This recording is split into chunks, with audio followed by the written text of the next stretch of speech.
Lu Ming let out a scream and jolted violently upright from the bed. Curled like a shrimp pulled out of water, he gasped for mouthfuls of air. Sweat dripped from his chin onto the bed sheet, soaking a small patch in an instant. Instinctively, he reached under the pillow. Empty. No gun. Not even that dagger worn down to half its original length. Lu Ming's heart tightened, and his gaze turned ferocious in a split second, the look of a man who had killed, who had seen blood spilled. He scanned his surroundings warily. No mold-stained walls, no stench of dead rats, nor the endless howl of blizzards raging outside the window. Where was this? Lu Ming froze. He stared down at his hands. Pale and clean, free of frostbite, no black grime wedged under his fingernails that could never be scrubbed away. He touched his stomach. It was not shrunken tight against his spine from hunger, and there was even a soft layer of flesh there. Ring, ring, ring. The cell phone on the bedside table suddenly blared, startling him. He grabbed it, squinting against the harsh glow of the screen. The time displayed made his pupils contract sharply. 10:30 a.m., November 1st, 2050. Lu Ming stared blankly at the date. Back. Had he really come back? There was still a full month before the extreme cold apocalypse that froze 95% of humanity to death across the globe. Lu Ming clutched the phone tightly. He remembered every detail crystal clear. 1 second earlier, that bastard Su Fei, along with that vile woman Lin Qian, had cornered him deep inside the shelter. Their supplies had run out. Su Fei had said, "Brother, lend me your legs for food." Lin Qian stood beside him laughing, holding a pot filled with boiling water. The searing agony of flesh being sliced open. A shudder ran through Lu Ming, not from cold, but from the primal fear etched into his body's memory. Huh. He exhaled a long breath and flopped heavily back onto the mattress. Soft. So soft. This was what a proper bed felt like. Lu Ming lay still for a while, waiting for his heartbeat to slow before picking up the phone again. He wanted to check his account balance. He could not recall exactly how much money he had right now, but he needed to plan ahead. Yet the moment he unlocked the screen, a pitch-black icon popped up unannounced. Doomsday Mystery Box. Lu Ming frowned. Had he gotten malware? Annoying rogue apps were everywhere these days. He pressed and held the icon to uninstall it, yet nothing happened. He swiped left, swiped right, tried dragging it to the trash bin. He could not even open the factory reset menu.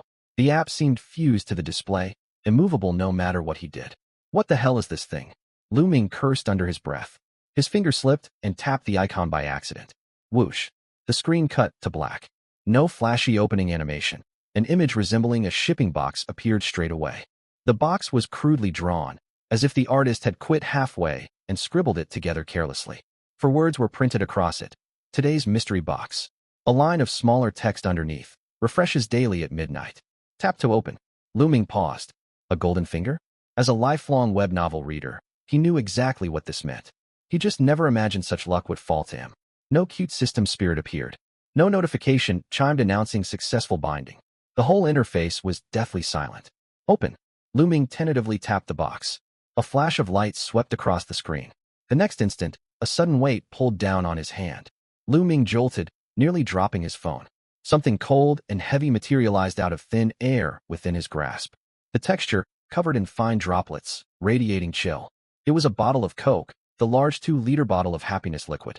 Lu Ming was stunned. He glanced at the phone, then back at the Coke in his hands. A line of text showed on the screen. Congratulations, you have obtained Endless Happiness Soda Permanently Iced Version Description.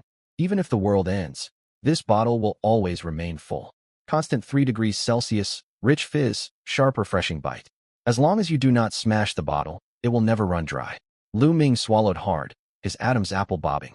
For 3 years he had scraped by in the apocalypse. He had even drunk urine to survive. As for Coke, that existed only in his dreams.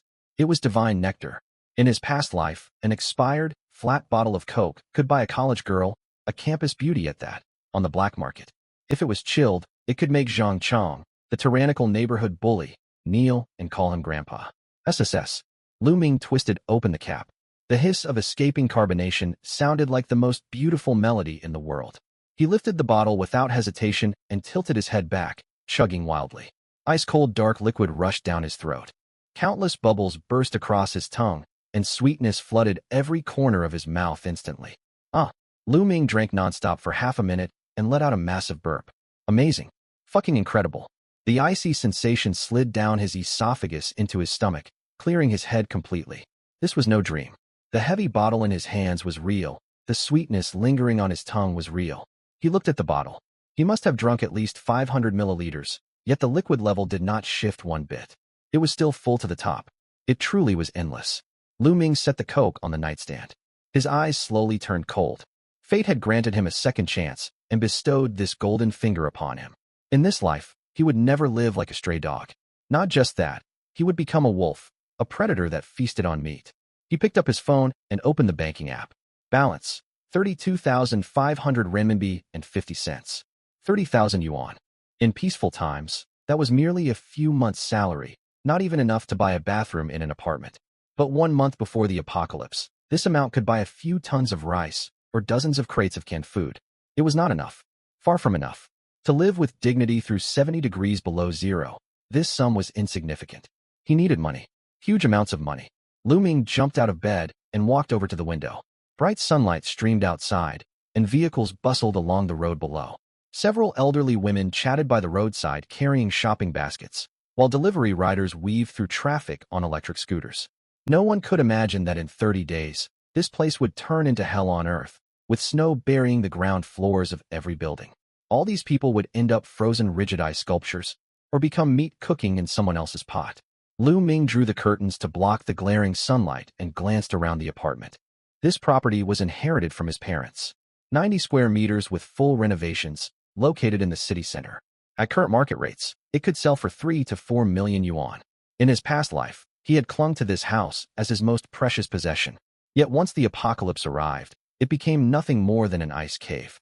The windows could not stop bullets, the walls offered no insulation, and the door could be broken down easily.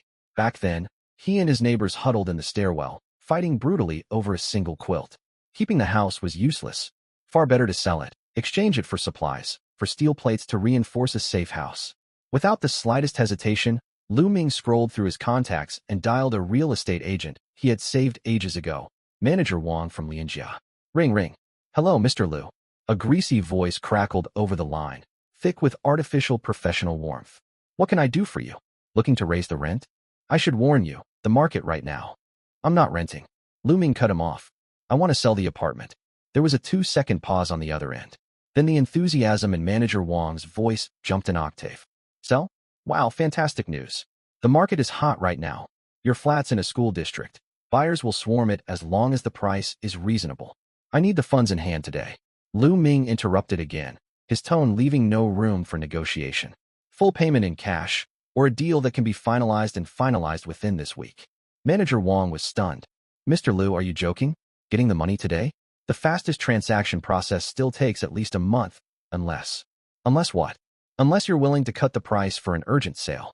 A note of temptation crept into Manager Wang's voice, the greed to snatch a bargain palpable even through the phone line. For an urgent sale, naturally the price has to be discounted. How steep the discount? Lu Ming asked while picking up the Coke and taking another gulp. Well, your property is valued at roughly 3.8 million on the market. For an urgent full cash sale, the clacking of a calculator echoed on the other side. Around 3 million. If you want the deposit today, we might have to go even lower. An immediate cut of 800,000. Once, Lu Ming would have screamed down the telephone line in rage. But now, a mocking smirk tugged at his lips. 3 million? In 1 month's time, 3 million would not even buy a pack of instant noodles. It would be worthless scrap paper, too rough to wipe with. If he could trade this scrap paper for a warehouse full of supplies, 2.8 million. Lu Ming spoke without hesitation, stating the number straight into the phone. I know agents sometimes buy properties yourselves. 2.8 million, and I need the full amount within this week. Take it or leave it. I can contact other agencies. Manager Wang's breathing grew rapid. Buying a city center school district apartment for 2.8 million meant a million yuan profit upon resale. Was this kid out of his mind? Or hunted by loan sharks? We'll take it. Absolutely, we can do this. Manager Wang's voice cracked with excitement. Don't look anywhere else, Mr. Lu. I'll buy it. You can come over right now. I'll get the cash ready immediately. Very well. He hung up. Lu Ming wasted no time. He spun around and rushed into the bedroom, shoving his ID card, household register and property deed into his worn backpack. Before walking out, he glanced back at the flat, the home he had lived in for over 20 years. A framed photo of him with his parents hung on the wall, polished spotlessly clean. Dad, Mom. Lu Ming whispered softly. I'm letting the house go. If you're watching over me, Bless your son to stock up on plenty of meat. With that, he turned off the lights and locked the door. He tossed the key lightly in his palm. It made a crisp tinkling sound. Lu Ming walked downstairs and hailed a taxi. Lianjia Real Estate, the flagship store downtown. The driver pressed on the gas, and the car merged into the stream of traffic. Lu Ming stayed busy in the back seat, his fingers flying across his phone screen. He opened the App Store and typed in the search keyword, loans. Hundreds of colorful icons popped up instantly. Alipay Credit, WeChat Microloan, 360 IAU, JD White Stripe, even countless obscure underground lending platforms he had never heard of. Download all of them. Once, Lu Ming would have steered clear of these applications. The interest rates were terrifying. Borrowing from them would skin you alive. If you were overdue for even a single day, collection calls would hound you relentlessly, hurling abuse nonstop. But now, he let out a cold huff. Interest rates? Credit records? What were those? Could you eat them? In 1 month, banks would cease to exist. Servers would freeze solid into blocks of ice. Who would come chasing repayments? Who would carry out debt collection? Back then, the only valuable currency would be grain, antibiotics, bullets. As for renminbi, nothing but scrap paper too coarse to use as toilet tissue. Ding. The software finished installing. Lu Ming opened the first one. Registered, uploaded his ID, completed facial recognition. His movements were practiced, almost heartbreakingly so. Congratulations. Your credit line has been approved. 200,000 renminbi. 200,000. He tapped withdraw.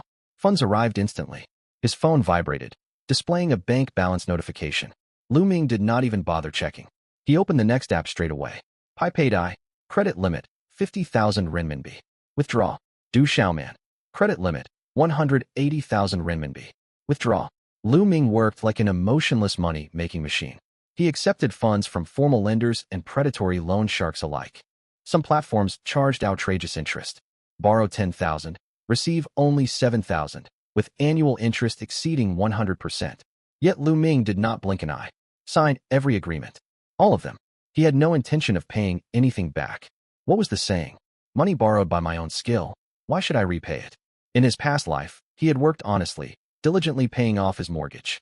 And what became of him? He starved like a stray dog, then was carved up for food. In this life, he would become the most ruthless man alive. Scenery blurred past the car windows. The sunshine was warm on his skin. A roadside billboard read, "Integrity wins the world." Lu Ming glanced at it and laughed out loud. The driver peeked at him through the rear-view mirror with a strange look. The young man looked neat and handsome, yet he seemed slightly unhinged. "Son, something good happen?" the driver asked casually. Lu Ming did not lift his gaze, continuing to operate his phone. "I've struck it rich. Unexpected fortune." The driver chuckled. "That's wonderful news. Hit the lottery." Something like that. Lu Ming tapped the final confirm borrow button. His phone grew faintly warm. Within the 20-minute ride, the balance in his bank account had climbed from 30,000 to 1.2 million yuan. Still not enough. Far from enough. This sum could only buy enough thickened explosion-proof steel plating to cover 2 bedrooms. He still needed the money from selling the apartment. "We've arrived." The driver slammed on the brakes. Lu Ming paid the fare and stepped out. It was a large real estate branch. Red banners hung above the entrance, and several young men in suits stood outside smoking. Manager Wang had been waiting at the door the moment he spotted Lu Ming. The overweight agent was sweating profusely, his receding hairline glistening under the sunlight. He greeted Lu Ming as if meeting his own father. "Mr. Lu, you've finally arrived." Manager Wang tossed his cigarette onto the pavement and crushed it under his shoe. Wrinkles spread across his grinning face. "The money's already inside. Let's talk indoors, come in."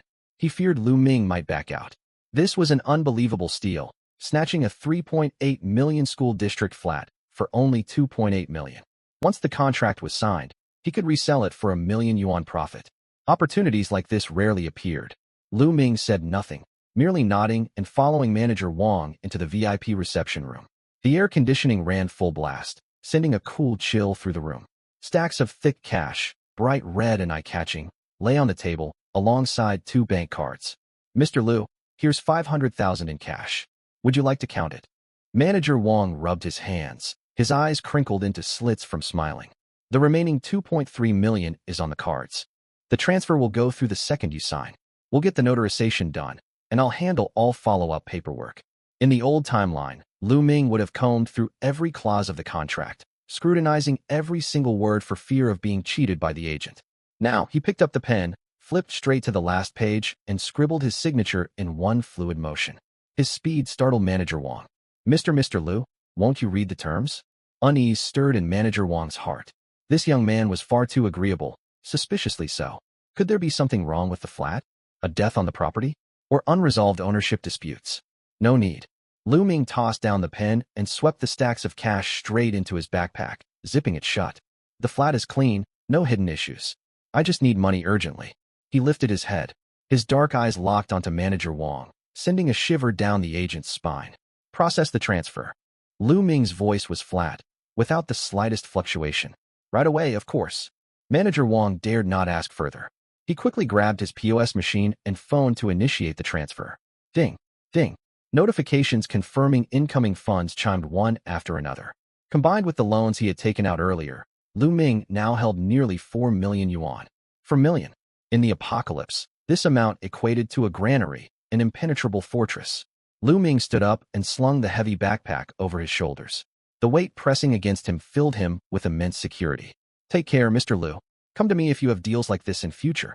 Manager Wang bowed and scraped, seeing him all the way to the doorway. Only after Lu Ming's figure vanished into the crowd did Manager Wang spit on the ground. TCH. Spoiled fool. He stroked the still warm property deed in his hand, grinning from ear to ear. Idiot, rushing to throw his money away. Gambling addicts always get what's coming to them. Lu Ming walked along the street. The midday sun blazed hot, burning his scalp. He found a shaded spot and took a sip from the endless Coke bottle. Ice cold. Pure bliss. Just then, his phone vibrated. A WeChat notification popped up in the group chat of the company that had cast him aside. At everyone finance notice, monthly salaries will be delayed. Please understand the company's difficulties. Also, mandatory overtime for all staff this weekend. No leave permitted for anyone. Immediately after, the bald boss specifically tagged Lu Ming. At Lu Ming, where's this month's report? Do you want to quit? Get back here to work overtime at once. Young people these days lack any willingness to endure hardship. Lu Ming stared at the screen. Endure hardship? The hardships I survived in my past life outnumber the grains of salt you've eaten. His finger tapped the screen once. Lu Ming, get lost. Sent. Silence crashed over the group instantly, as if every person had been choked mute. Dead quiet. Seconds later, the chat exploded. Boss. Lu Ming, have you lost your mind? Say that again. Boss. Believe me, I'll make sure you never work in this industry again. Lu Ming wasted no extra words. He muted notifications for the group and blocked the boss. All done in one smooth sequence. It felt incredible. Is this what it feels like to no longer be a wage slave? He used to tread carefully, terrified of losing his job. But now, who do you think you are? In a month's time, you'll either freeze to death or become a beggar pleading for a biscuit. The reason he hadn't created a group chat was simply Lu Ming's twisted amusement. He wanted to watch what became of these good colleagues once the doomsday arrived, especially that rotten boss. He'd just finished dealing with his boss when his WeChat pinged.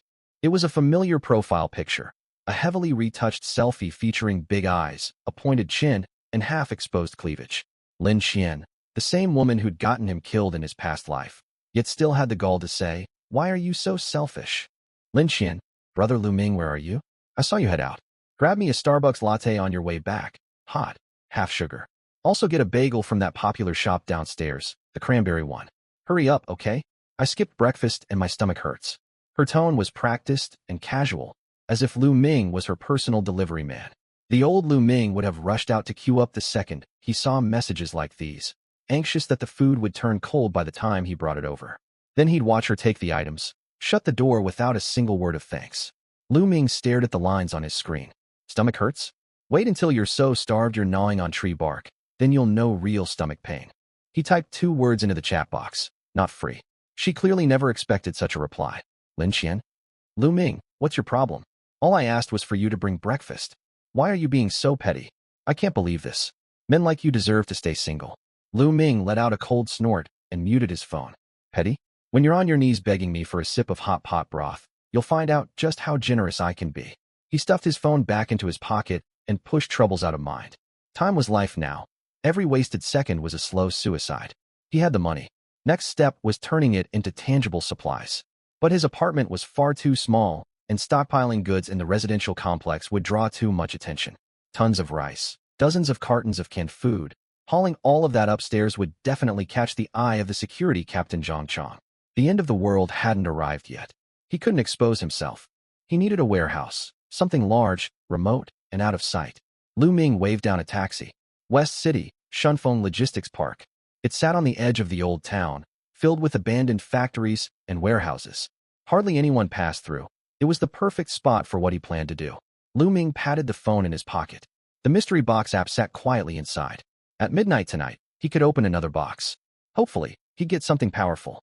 Lu Ming licked his lips, a flicker of greed flashing in his eyes. Shunfeng Logistics Park was nothing more than a cluster of unfinished factory buildings. Weeds grew waist-high everywhere, and stray dogs rooted through piles of garbage. No surveillance cameras, no security guards. Not a soul in sight. It was tailor-made for stockpiling supplies before doomsday. Lu Ming stood there and nodded in satisfaction. "Sir, don't you think this place is a bit run down?" The rental agent, a scrawny man, looked awkward. "It's spacious, but the water and power supply are unreliable. Usually only people storing contraband dare come here." "I'll take it." Lu Ming cut him off. Pointing toward the large red brick warehouse at the far end, he said, "That one. I want it for a month." The scrawny man froze. "Huh? 1 month? Our minimum lease term is half a year. I'll pay extra." Lu Ming pulled a thick stack of cash. He drew roughly 10,000 yuan from his backpack and pressed it into the agent's arms. "No formal contract needed. Hand over the keys, and you can leave. This covers the deposit and rent." "Is it enough?" The agent's eyes went wide with shock. Rent for this ramshackle warehouse topped out at only 2,000 yuan a month. "More than enough. You're incredibly generous, sir." Afraid Lu Ming might change his mind, he thrust the keys into Lu Ming's hand, counted the cash, and scurried away. Lu Ming took the rusty key to the heavy iron gate and unlocked the warehouse. Creak. The massive metal door scraped open with a shrill screech. The interior was empty, spanning around 2,000 square meters, with concrete floors and a high roof. It was a little drafty, but that didn't matter. This was only a transfer station. Lu Ming didn't intend to store supplies here permanently. He planned to use it as a black hole. Once goods were brought inside and the door closed, this space would be his domain.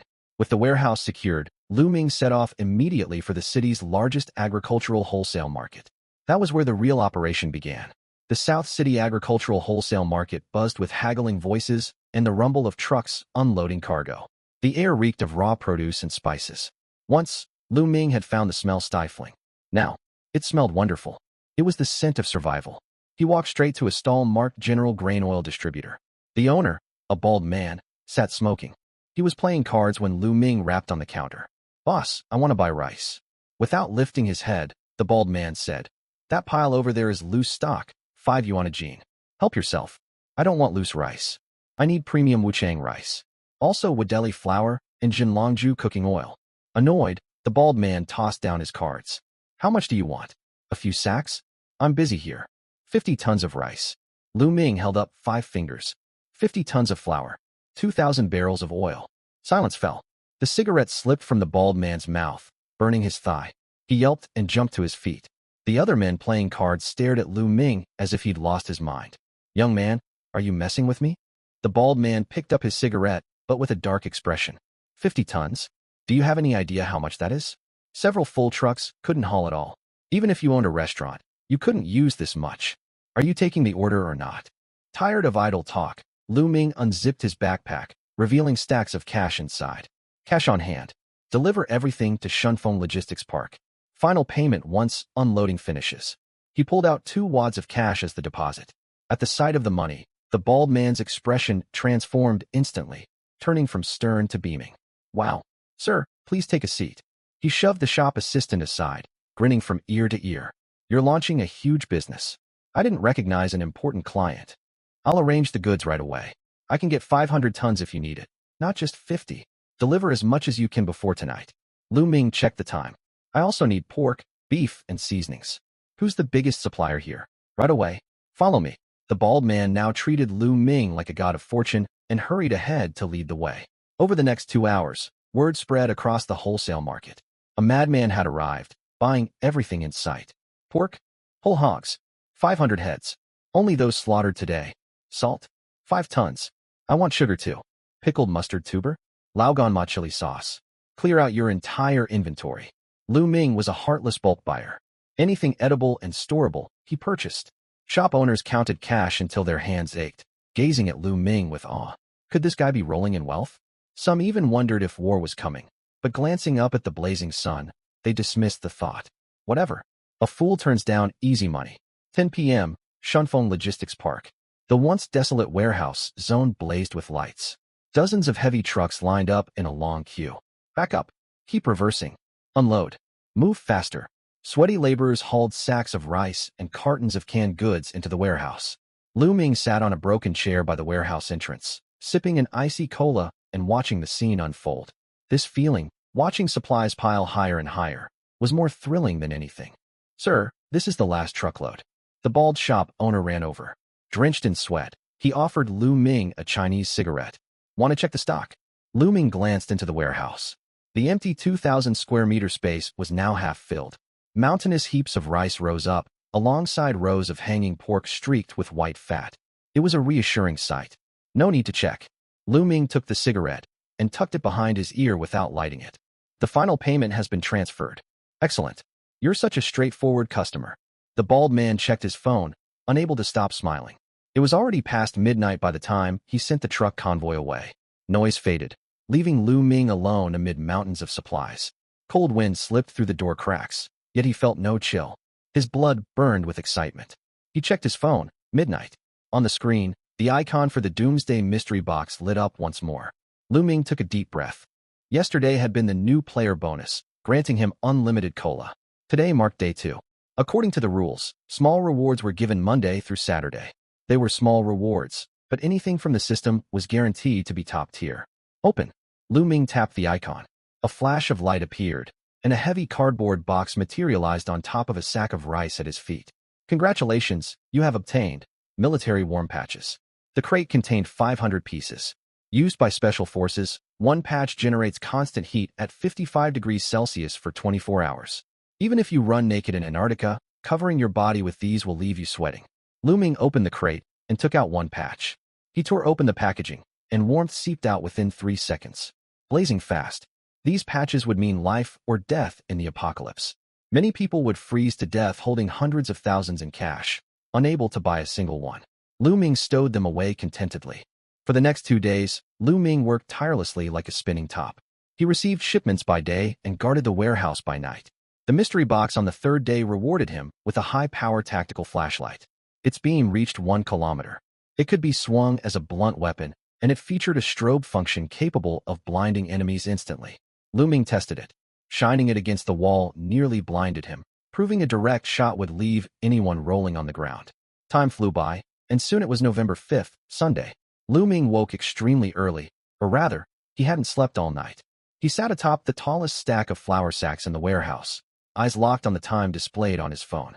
23 hours, 59 minutes, and 58 seconds, 23 hours, 59 minutes, and 59 seconds midnight. The numbers flipped. It was Sunday. Per system rules, Sunday mystery boxes granted intermediate rewards. If small rewards yielded life-saving gear like the warm patches, what would an intermediate reward bring? A gun? An armored vehicle? Or something else? Lu Ming did not hesitate. He tapped the long-awaited icon without delay. At the same time, he squeezed his eyes shut, silently praying to the Supreme Lord Laozi, Guanyin Bodhisattva, Jesus, Confucius, and even Satan, begging for a great reward. As the icon activated, a dazzling burst of purple light erupted. The glow nearly blinded Lu Ming. Intermediate rewards no longer emitted cheap, white light. This glow exuded an air of extraordinary quality. Lu Ming held his breath, and an object landed in his palm. Cold, solid. It was a black ring, plain with no carvings. Looking like an iron band, its surface felt as smooth and delicate as a woman's skin. Congratulations, you have obtained intermediate reward, subspace ring. Capacity, 100,000 cubic meters. Properties, time stands still inside, vacuum preservation. Do not place living creatures within. Lu Ming's hand shook, nearly dropping the ring. A spatial artifact. It was real. The most overpowered ability from all Doomsday novels was now on his hand. He could barely imagine how vast 100,000 cubic meters was, far bigger than a sports field. How many tons of rice, how much meat could fit inside? Lu Ming lifted his gaze toward the mountains of supplies he'd frantically gathered over the past days. 50 tons of rice, thousands of barrels of oil, crammed tight inside this run-down warehouse. Store. Lu Ming focused his thought. Whoosh. No sound, no fancy effects. The towering mound of rice vanished into thin air. Not a single grain remained. The floor lay bare, only a few confused cockroaches scurrying across it. Damn, Lu Ming swore out of pure excitement. He turned toward the stacks of pork and flour. Store. Whoosh. They disappeared as well. The warehouse, once so crowded he could barely turn around, emptied in an instant, echoes drifting through the vast space. Lu Ming closed his eyes. Within his consciousness, a gray void unfolded. Rice, flour, pork were neatly stacked and suspended mid-air, frozen like a still painting. Blood had been dripping from the pork only moments ago. Now the droplet hung motionless in space. Time stands still. That meant he could store cooked food safely. A freshly roasted duck placed inside would still be piping hot 10,000 years later once taken out. Ice cream. Steaming hot pot. Everything. Lu Ming laughed, sounding like a madman. His laughter echoed eerily through the empty warehouse. With this ring, he no longer needed it. The entire city was his backyard. He could take whatever he wanted, as long as no one saw him. True free acquisition. Lu Ming slipped the ring onto his index finger. It fit perfectly. He could also make it invisible so no one would spot it. Let's go. Still, renting the warehouse had not been a waste. His stockpile seemed massive now, yet he harbored a far bigger plan that required countless more supplies. He tracked down the rental agent and asked him to keep an eye on the property daily. Greedy for money, the agent asked no questions and readily agreed. Having sorted that out, Lu Ming set off for an even bigger task, acquiring fuel. In the apocalypse, lacking fuel meant certain death. Generators, vehicles, heating, all required it. Lu Ming climbed into his van. He headed for a private gas station on the city outskirts catering to large trucks. The owner had loose connections and would sell anything for the right price. Fill the tank. Lu Ming tossed a pack of cigarettes to the attendant, who leaned in mysteriously. Hey man, want some barrel fuel? Inspections have been tight lately, but I've got stock hidden away. Exactly what I need. How much do you have? Lu Ming rolled down the window, cold wind rushing into the cab. 2 tons. But large iron drums, hard to transport. I'll take all of it. Lu Ming got out of the van and followed the attendant to the backyard. Behind piles of junk sat more than a dozen iron barrels full of diesel. The sharp fumes hung heavy in the air. To Lu Ming, it was the scent of safety. The money's transferred. Lu Ming pulled out his phone, scanning and paying in one fluid motion. While the attendant turned to fetch a receipt, Lu Ming waved his hand. Whoosh, whoosh, whoosh. All the diesel barrels vanished, leaving only indentations in the mud. When the attendant returned, his eyes nearly popped out of his head. The barrels, where are the barrels? They've been hauled away. Lu Ming nodded toward the road. I have a transport fleet. The attendant scratched his head in confusion. Had a truck pulled up? Maybe he hadn't heard it. Ignoring him, Lu Ming slammed on the gas. Time to leave. He could only pull off a trick like this once. Repeating it would attract suspicion. Now that he had the subspace ring, he had to fill its 100,000 cubic meters of space. Besides fuel, he needed generators, 2 silent Yamaha models, high-capacity storage batteries, and coal. Smokeless coal, slow burning with high calorific value. Lu Ming drove all over the area, stopping at every hardware shop and supermarket he passed. Buy relentlessly. Whenever the van was full, he stored the goods inside the ring when nobody watched. He was like an insatiable glutton, taking everything in, letting nothing out. He kept busy until the afternoon, when hunger struck. Up ahead stood a large shopping mall, with an expensive imported supermarket on the underground floor. Oh, the old Lu Ming had never dared step foot inside. A single bunch of grapes cost hundreds, daylight robbery. But now, it was his personal cafeteria. Lu Ming grabbed a shopping trolley and headed straight for the fresh produce section. M9 tomahawk steak, 1,800 yuan each. He grabbed 10 live king crabs bubbling in the tank. The ring could not hold living creatures, so he would have it slaughtered. Kill this largest one and cut it into chunks, Lu Ming told the staff. The shop assistant eyed the plainly dressed young man with disdain. Sir, this crab costs over 3,000. Are you certain? Kill it. Tired of arguing, Lu Ming pulled out his phone and showed the assistant his account balance. The assistant fell silent. The cut crab meat was placed in elegant packaging. Lu Ming pretended to put the box into his backpack, but it vanished straight into the ring. He picked up several bottles of Matai, cartons of Chunghwa cigarettes, and pricey Evian mineral water. He pushed the overflowing trolley toward the checkout counter. Card swiped. Insufficient balance. Lu Ming calmly pulled out another card. It was a credit card anyway. Max it out. Who cares? By the time he walked out loaded with bags, dusk had fallen. Streetlights flickered on, casting a dim yellow glow. The street bustled with people. Couples walked hand in hand. Children wailed. Everything looked peaceful. As Lu Ming watched them, His gaze was as cold as if he were staring at livestock waiting for slaughter. In 25 days, half of these people would freeze to death. The other half would stab one another just to snatch the box of beef he held. Heh. Lu Ming let out a cold snort and turned toward the parking lot. Just then, a voice called out from behind him. Lu Ming. The voice was hauntingly familiar. Lu Ming's back tensed instantly, as if a venomous snake had fixed its gaze on him. He halted and slowly turned around.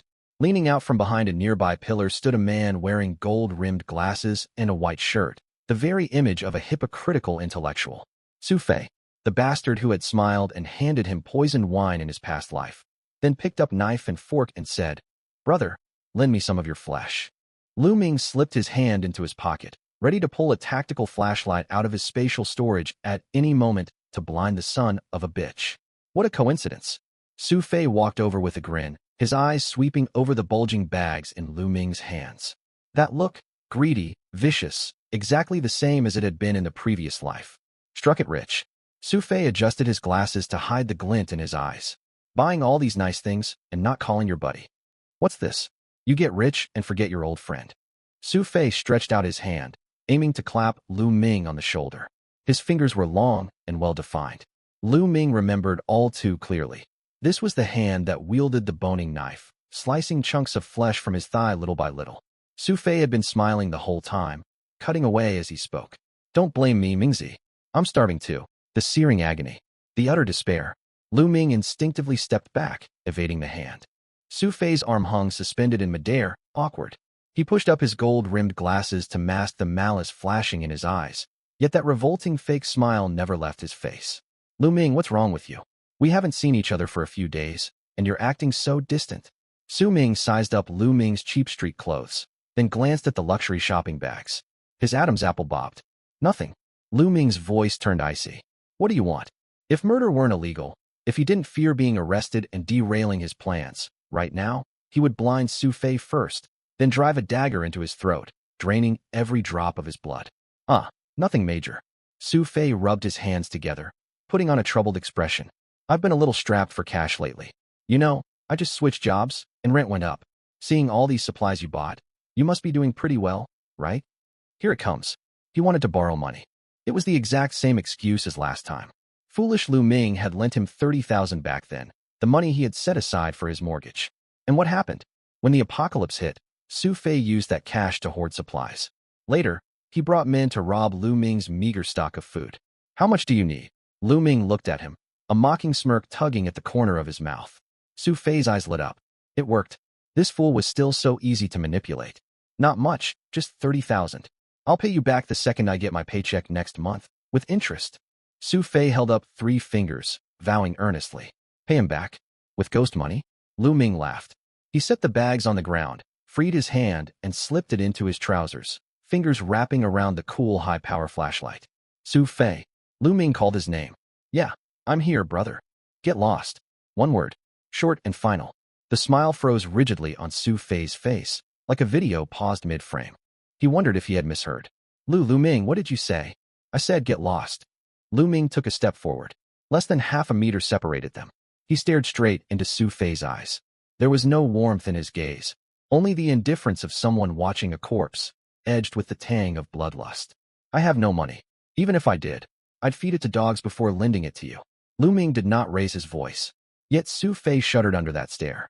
He had never seen Lu Ming like this. The old Lu Ming was honest and timid. He would only grin awkwardly when taken advantage of. But the man standing before him now looked like a starving wolf fresh off a kill. A chill shot from the soles of Su Fei's feet straight to the top of his head. He stumbled backward 2 paces, nearly tripping over the pillar behind him. You've lost your mind. Furious embarrassment turned Su Fei's face beet red. If you won't lend me money, fine, but don't insult me. What terrible manners. You deserve to stay poor your whole life. After shouting, he spun around and hurried away, his gait panicked, as if ghosts chased him. Lu Ming stood watching Su Fei flee. He did not give chase, nor did anger rise in him. He only found it ridiculous. Run, Lu Ming muttered quietly. Eat well, fatten up. Next month, I will come personally to collect the debt. It was a blood debt, to be repaid with his life. Lu Ming picked up his bags and walked to his beat-up Jinbei van. Climbing inside, he pulled out his phone. He found Su Fei in his WeChat contact list, tapped his profile picture, deleted the friend connection, and blocked him. He also blacklisted Su Fei's phone number. Peace at last. Every word from this man was enough to dirty his ears. Still, the pest had soured his mood. How to shake off the irritation? Spend money. Stockpile supplies. Only watching his storage space fill with goods could calm the killing urge burning inside him. Lu Ming started the engine. His next destination, the city's most famous Peking duck restaurant, Quanjude. He did not want those shoddy vacuum-packed versions. He wanted fresh roasted ones, straight out of the oven, redolent of fruit with smoke. The van sped along and pulled up outside the restaurant. It was dinner rush. Voices echoed inside, and the rich aroma of rendered duck fat drifted down the street. Lu Ming took a deep breath. His stomach rumbled. For 3 years in the apocalypse, he had survived on tree bark and rock-hard frozen rat meat. This scent was pure temptation. Boss. Lu Ming walked inside and slapped a bank card on the counter. I want Peking duck. The front desk girl blinked. Sir, how many of you are dining? We have no private rooms left. No dine-in. Take away. Lu Ming glanced at the rows of golden red ducks hanging in the open kitchen. How many ducks do you roast per batch? Around 50. I'll take all of them. Lu Ming said flatly. What? The girl stared in shock, certain she had misheard. All of them. Are you arranging a company team dinner, sir? Cut the chatter. Swipe the card. Lu Ming had no desire to explain. I'll also buy the next batch and the one after that. I want every duck you roast tonight. He requested double portions of lotus leaf pancakes, sweet bean sauce, and shredded green onions. The manager was alerted and rushed out. Once he confirmed the payment went through, his face split into a wide grin. Hurry. Turn up the ovens. Get every chef working. After giving out orders, the manager personally poured tea. Lu Ming left it untouched. He sat watching the chefs carve the ducks, their knife skills impeccable, each slice bearing both skin and meat, steaming hot. Box after box was packed, stacks of takeout bags piling up like a hill. Sir, shall we carry these to your vehicle? The manager asked eagerly. No, I'll handle it. Lu Ming hauled dozens of sacks of duck out to the van in several trips.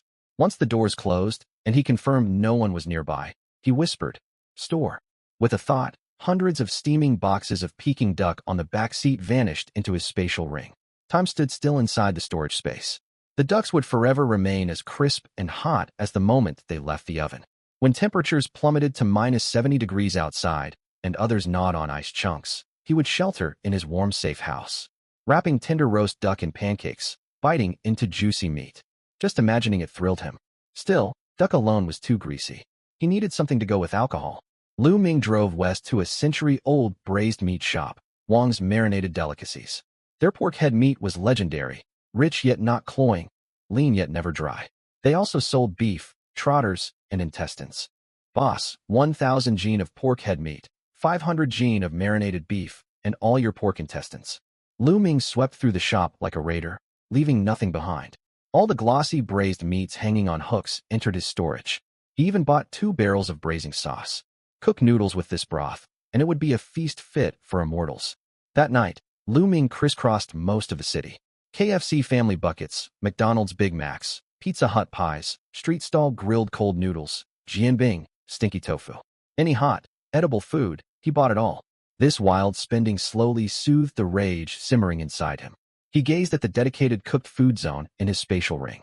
Rows upon rows of steaming delicacies. This was happiness, the most tangible kind of happiness. He kept working until the early hours before returning to his empty house. Meanwhile, on the other side of the city, inside a shabby rental unit, Su Fei sat on the curb, twisting open a cheap bottle of beer and taking a harsh gulp. Ugh! He spat onto the pavement, his eyes glinting with malice. His phone screen lit up, showing a chat with Zhang Chong. Zhang Chong was the security captain of Lu Ming's residential complex, a reckless ruffian. Su Fei, Brother Chong, something's up. That kid Lu Ming has lost his mind. Looks like he struck it rich. Zhang Chong, struck rich? That coward? How? Su Fei, it's true. I saw him today. He drives a beat-up Jinbei, but he bought luxury goods, Wagyu beef, Matai, king crab, tens of thousands worth. And the guy feels weird now. Zhang Chong, weird how? Su Fei, there's something off about his stare, like he's killed people. He added that Lu Ming blocked him and wouldn't lend cash, acting all arrogant. Zhang Chong slouched in the security booth, crossed his legs, and sneered at the message. Zhang Chong, ha, struck rich? Perfect timing. I'm short on cash lately. I'll go pay him a visit in a couple days. Su Fei, Brother Chong, take me with you. That kid's far too cocky. We need to teach him a lesson. Zhang Chong, don't worry, you'll get your cut. Su Fei stared at the text, a cruel smile spreading across his face. Keep being arrogant, Lu Ming. Wait until Brother Chong shows up. The next morning, blinding sunlight streamed in. Lu Ming stood in the living room on bare concrete flooring. All furniture had been sold. Those mahogany sofas and leather beds were hauled away by a scrap dealer days earlier for a few thousand yuan. The place now looked like an unfinished rough apartment. The property deed was no longer in Lu Ming's possession either. Manager Wang from Lianjia was probably dreaming about the house right now. When signing the sales contract, Lu Ming had added a special clause, a 2-month rent-back agreement, rent deducted from the house payment. The overweight manager Wang had agreed instantly. In his eyes, Lu Ming was just a spendthrift desperate to cash out and pay off debts. 2 months? He could wait 2 months and 1 day if needed. Once the title transferred, flipping the house would net him over 1 million yuan in profit. Heh. Lu Ming took a sip of iced cola and smiled coldly. In 2 months, that fat man would be frozen solid. He wouldn't care about the house anymore. Legally, the house belonged to manager Wang now. But in reality, Lu Ming held the keys. He held the right to occupy the property. This territory was his. And territory needed fortification, heavy fortification. Ding dong, the doorbell rang. Lu Ming set down the cola and walked over to open the door. A middle-aged man in a tailored black suit stood at the threshold, hair perfectly combed. 2 assistants carrying measuring equipment followed behind him. Black Shield Security, the top-tier security firm in the country. They were long tasked with protecting wealthy elites and dignitaries. Word had it that with enough money, they could turn your bedroom into a vault. Mr. Lu, the man glanced at Lu Ming, surprise flickering across his face. Far too young, and dressed so plainly. Hardly someone who could afford exorbitant security fees. That's me.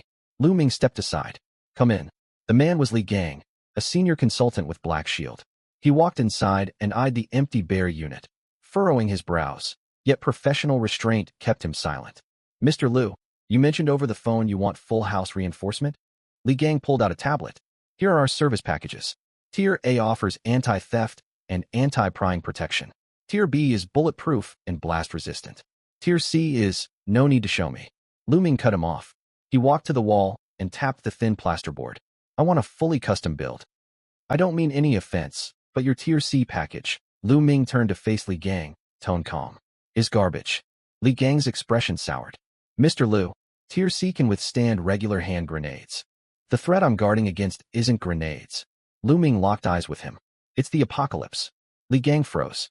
Is this man insane? Ignoring his stunned reaction, Lu Ming held up one finger. First, reinforce all 6 surfaces of the unit. Every wall, floor, and ceiling must be lined with 20-centimeter thick alloy steel plates. Solid welded panels, 0 gaps. 20 centimeters? Li Gang nearly dropped his tablet in shock. Mr. Lu, do you realize how heavy that is? The floor slabs will collapse. They won't. Lu Ming said evenly. This building uses a frame structure. I've had load-bearing calculations done. It can hold it. Truth be told, he had not run any calculations. If it collapsed, so be it. The whole world would be encased in ice soon anyway. Second, Lu Ming gestured toward the huge floor-to-ceiling window frame. I want bulletproof glass, not cheap stuff that only stops pistols. It needs to withstand continuous fire from a Barrett sniper rifle. Double-layered, vacuum-sealed in between, plus one-way privacy film. Li Gang wiped sweat from his forehead. A lunatic.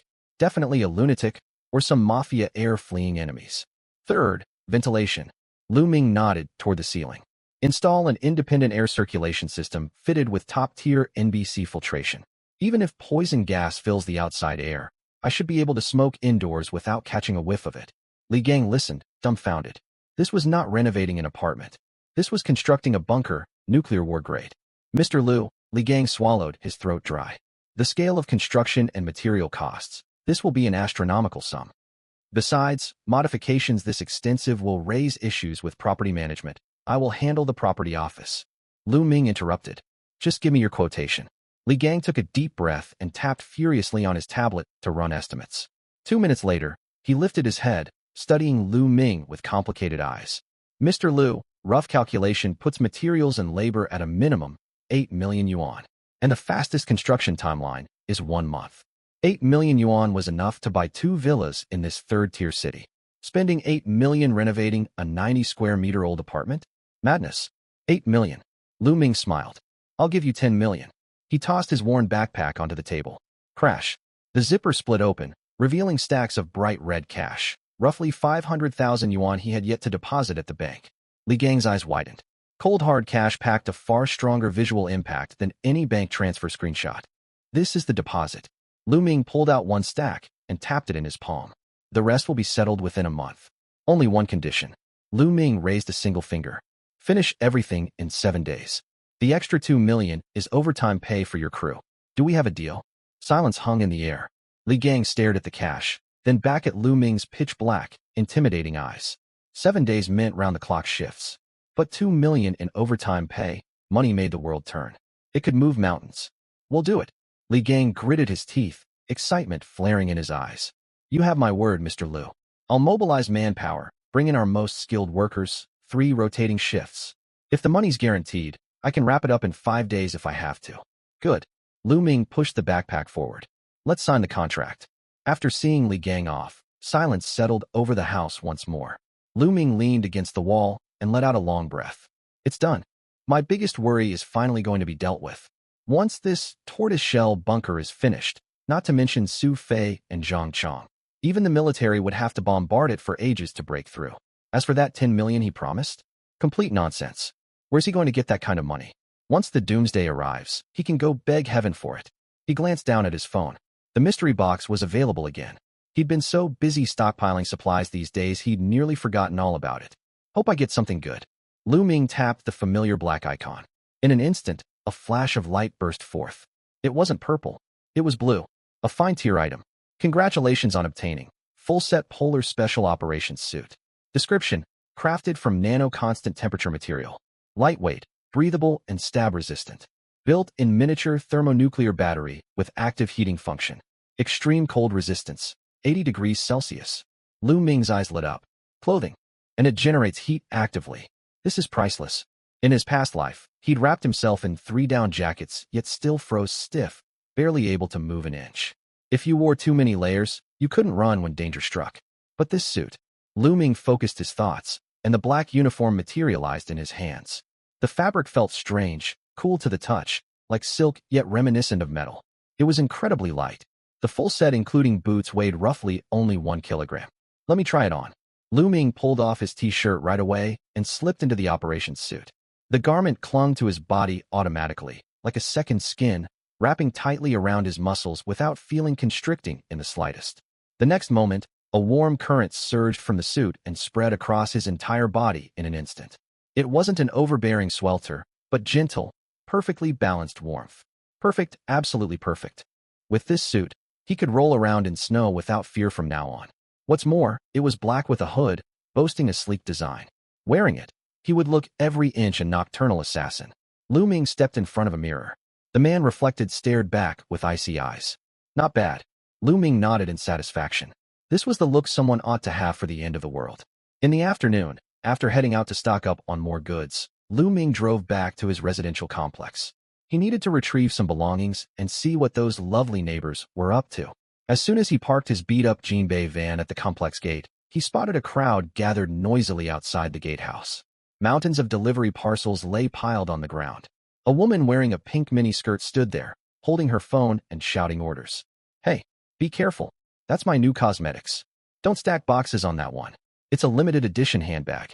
Her voice was shrill, laced with an irritating air of petulance. Lin Xian. Lu Ming frowned. What rotten luck running into her here. He'd planned to drive straight past, but the parcels blocked the only path. Lu Ming honked the horn.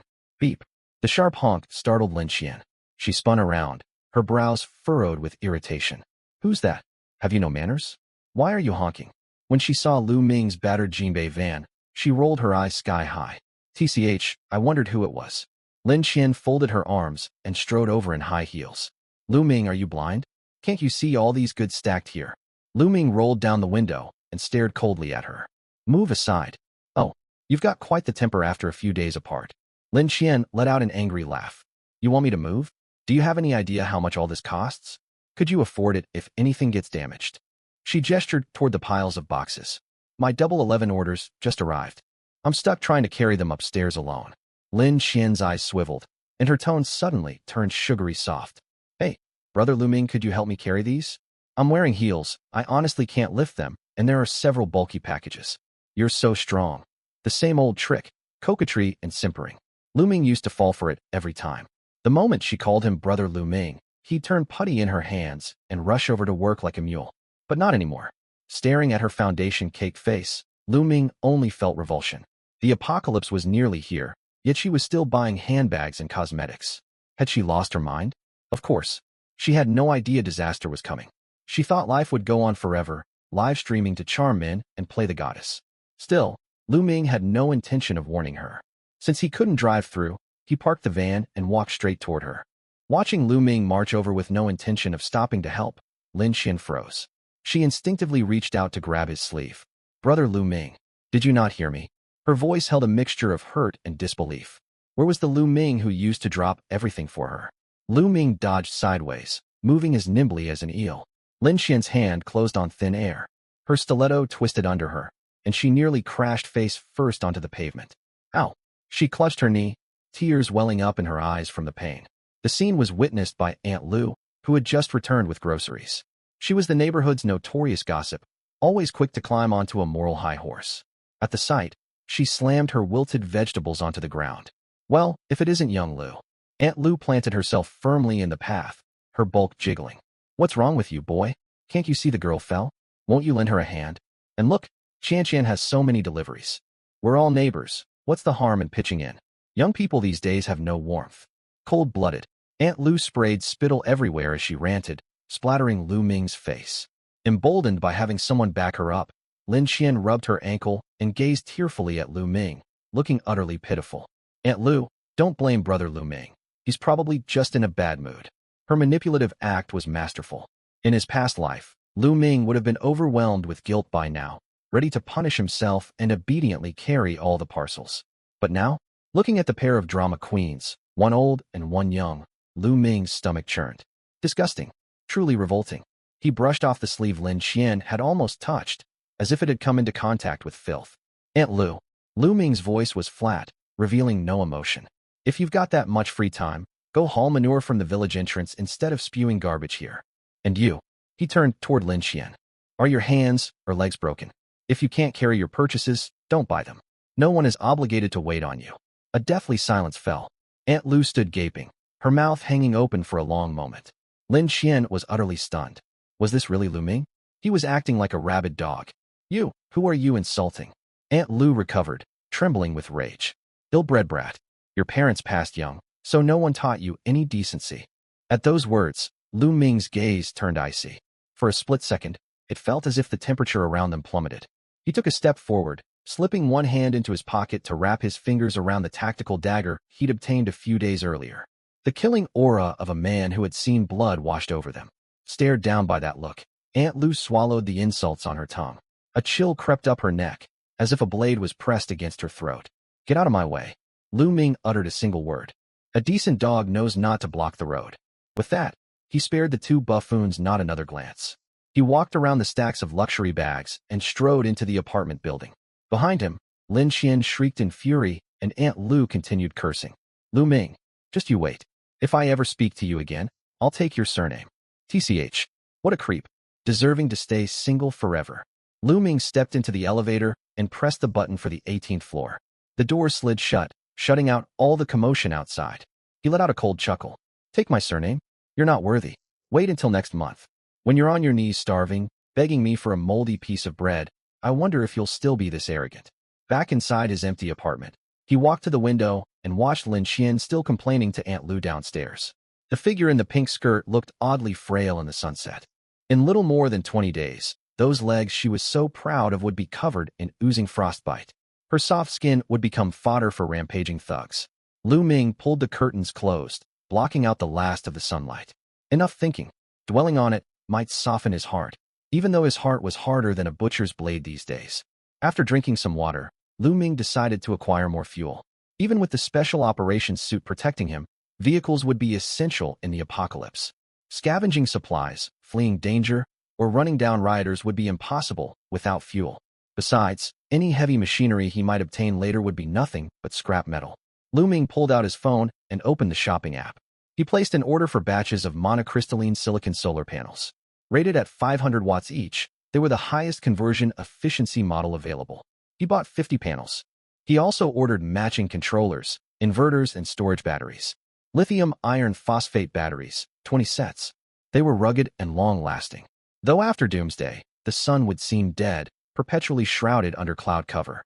Solar panels would still work with even a sliver of light. Every little bit helped. One more energy source meant one greater chance of survival. After paying, his account balance shrank once again. It didn't matter though. The supplies he planned to collect next would cost almost nothing. Small investment, massive gains. Lu Ming changed into dark athletic wear, pulled on a baseball cap and face mask, and slung his old backpack over his shoulders. The bag was empty. His true storage space resided in the ring on his finger. He headed downstairs and climbed into the van. Virum. The engine let out a wheeze like an aging ox and belched black exhaust. The van was worn, yet spacious and durable. Most importantly, it didn't attract attention. Stealing fuel in a Range Rover would be idiotic. Lu Ming drove out of the city, heading for private gas stations. Such stations had lax management, countless blind spots for surveillance cameras, and while their fuel quality left much to be desired, it was enough to keep machinery running. Night had fully fallen, streetlights casting dim yellow glow. A gas station bearing the sign, Zhongyo Petroleum, appeared by the roadside. There were barely any customers, only one attendant dozing on duty. Lu Ming pulled the van over to the furthest fuel pump, hidden from view by a large parked truck. "Fill it up," Lu Ming called out. The attendant trudged over with sleepy eyes, inserted the fuel nozzle, then returned indoors. Self-service refueling was commonplace these days, and small private stations rarely bothered supervising customers closely. Lu Ming watched the numbers on the pump tick upward. He glanced left and right. Nobody was around, and the surveillance camera pointed directly at the rear of the large truck. Taking a deep breath, Lu Ming summoned large, empty iron drums from his ring, 200-liter containers he'd picked up previously from a scrapyard. He pulled out the fuel nozzle and stuck it straight into the drum. Glug, glug, glug. Pale yellow diesel filled the container, releasing a pungent odor. To Lu Ming's nose, it smelled wonderful. This wasn't merely fuel, it was liquid gold. One drum full. Store. The heavy drum vanished instantly into the ring's storage space. Second drum, third drum. Lu Ming grew steadily more skilled, moving like a seasoned fuel thief. The figures on the pump climbed rapidly. 500 yuan, 1,000 yuan, 2,000 yuan. He stopped after pumping roughly 1 ton of diesel. He reinserted the nozzle into the van's tank and added another 100 yuan's worth to fill it completely. He walked inside to settle the bill. The attendant's eyes nearly popped out upon seeing the total. "Whoa, buddy. Your Jinbei sure drinks fuel like there's no tomorrow. Over 2,000 yuan worth." "I modified it." Lu Ming tugged his cap lower and made up an excuse. "Upgraded to a larger fuel tank for long-distance travel." The attendant asked no further questions, satisfied as long as he received payment. Lu Ming handed over the cash and drove away. He moved on to the next station. That whole night, Lu Ming wandered the city outskirts like an indefatigable hamster. Remote gas stations saw the van roll through. By the wee hours of the morning, dozens of barrels were stacked in one corner of his ring's storage. Tens of tons of diesel, plus several tons of gasoline. Enough. More than enough to last a lifetime. Lu Ming parked the van by the roadside and chugged an energy drink. Fantastic. At that moment, several sports cars roared past at breakneck speed. The gust of wind they generated nearly tipped his van over. Vroom. Ferraris and a Lamborghini. The vehicles pulled up outside a convenience store ahead. Several rich kids climbed out, shouting excitedly. "Hey, has anyone seen the news?" One blonde-haired youth waved his phone around enthusiastically. "They say a massive meteor shower is coming these days, plus auroras." "Really? We're inland. Can we even see auroras here?" "If experts say so, it must be true. Something about abnormal solar activity." "Awesome. We have to head up the mountain to watch. Bring girls, pop open champagne. It'll be epic." The group continued laughing and debating where to go sightseeing. Lu Ming sat in his van watching these oblivious youngsters. Auroras? Huh. That glow would mark the gates of hell opening. Solar flares would erupt, throwing Earth's magnetic field into chaos. What followed would not be romance, but an eternal ice age. Go ahead and watch. Lu Ming started the van and slowly drove into the darkness. Enjoy the view while your eyes haven't frozen solid. This is the last glow of human civilization, after all. Dawn broke early the next morning, and Lu Ming woke. It could hardly be called waking, for he had barely slept. Having just been reborn, his nerves were stretched taut, impossible to relax. He splashed cold water over his face. He had important business today, acquiring medicine. In the apocalypse, pharmaceuticals were more valuable than gold. A cold could kill you. A fever could kill you. Diarrhea could kill you. A tiny infected wound might end with amputation. In his past life, he'd watched a strong man die from a cut. With no medicine available, his entire arm rotted away, and he died screaming in agony. Even now, the memory of those screams sent a chill down Lu Ming's spine. He got dressed, slung his decoy backpack over his shoulder, and headed out. He left the Jinbei van behind. It drew too much attention and was hard to park. Instead, he unlocked an electric scooter. Smalley's scooters were nimble, perfect for weaving through alleyways. Better yet, he disabled automatic payment. He intended to ride for free. His first stop was an unassuming neighborhood pharmacy. Lu Ming dared not buy in bulk. Shopkeeper, 2 boxes of ibuprofen and a pack of amoxicillin. Pharmacies operated under network surveillance these days. Buying antibiotics required ID registration, and large orders would arouse suspicion. Got a cold? The bald shop owner scanned the barcodes and asked casually.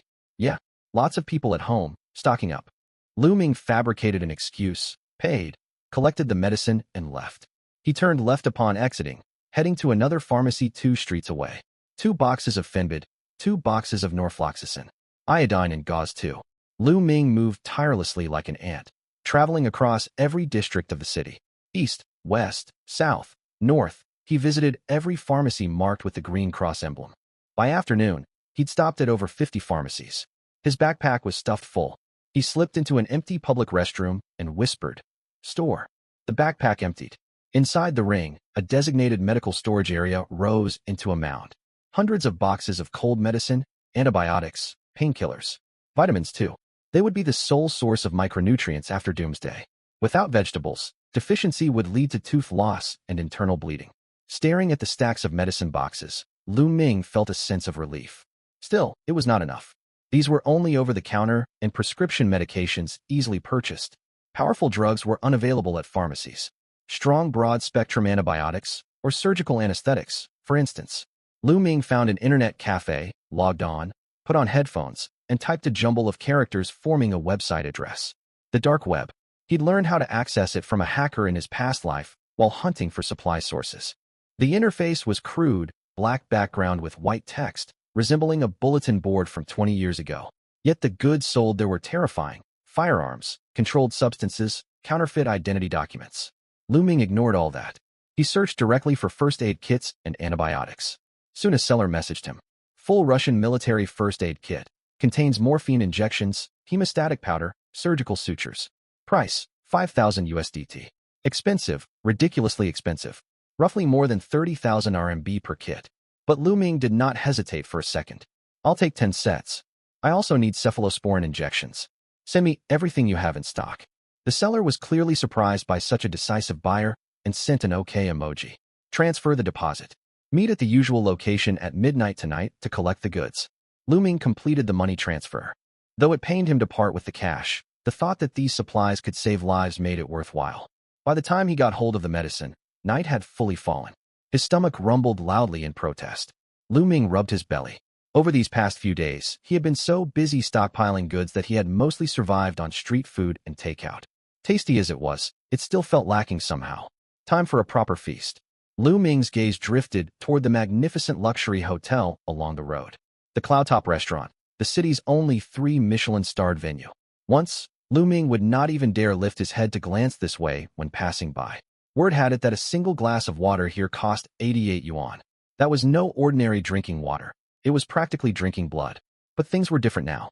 Let's go. Lu Ming tossed his shared bicycle onto the roadside, straightened his clothes, and strode inside. The hostess standing at the entrance wore a cheongsam and was quite pretty, yet her eyes were sharp. She spotted Lu Ming's cheap streetwear and mud-stained sneakers at once. "Sir, do you have a reservation?" Her tone was polite, yet she subtly blocked his path. "No," Lu Ming replied without looking at her, moving straight forward. "I'll make one now." "I'm sorry, sir, but we..." Slap. A black card slammed down on the host's stand. It was not a bank card of special status. Well, it was just an ordinary debit card, except Lu Ming had withdrawn 20,000 yuan in cash from the ATM earlier and tucked the banknotes beneath it. Bright red bills peeked out from the edge.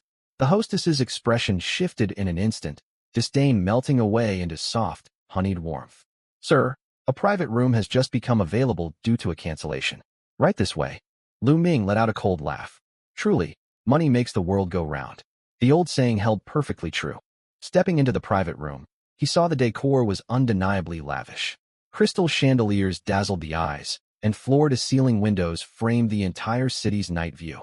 Streams of traffic and countless glowing lights filled the scene. No one could imagine this bustling metropolis would soon turn into a dead city. "Sir, here is the menu." A waiter handed over a thick tome with a leather cover embossed with gold lettering. Lu Ming flipped open the first page. Australian M9 tomahawk steak for 1,888 yuan, black truffle foie gras at 988 yuan, caviar priced at 2,888 yuan. TSK, straight-up robbery. But this money would turn worthless once the end came anyway. This one, and that one. Lu Ming ran his finger across the menu. "Order everything on this page." The waiter froze. "Sir, how many guests are there?" "Just me." "But you've ordered far too much. You won't be able to finish it," the waiter cautioned kindly. "I want it." Lu Ming snapped the menu shut. "Also bring red wine." "Open that bottle. What's it called?" "Romani Conti." "Sir, that bottle costs 160,000 yuan." The waiter's voice trembled. "Open it." Lu Ming spoke only one word. Half an hour later, the table was piled high with plates.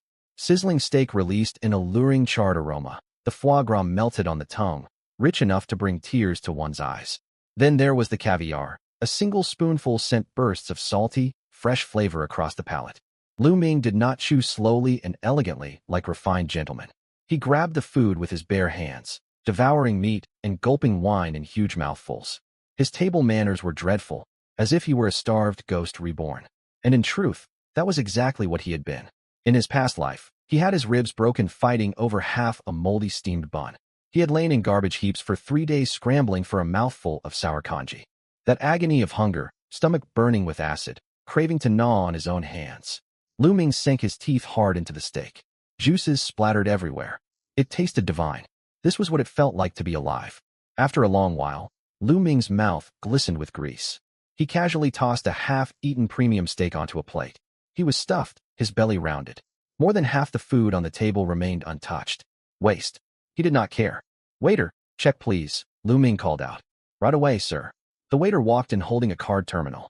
He stared at the leftover spread on the table with a complicated look. Just how starved had this man been? "The total comes to 235,800 yuan. As the waiter stated the amount, Lu Ming pulled out his credit card. Beep. Insufficient balance. A shrill alert blared from the machine. Silence crashed over the room. The waiter's face darkened. His earlier deference vanished, replaced by wariness and even contempt. "Sir, your card." "Oh, it's maxed out."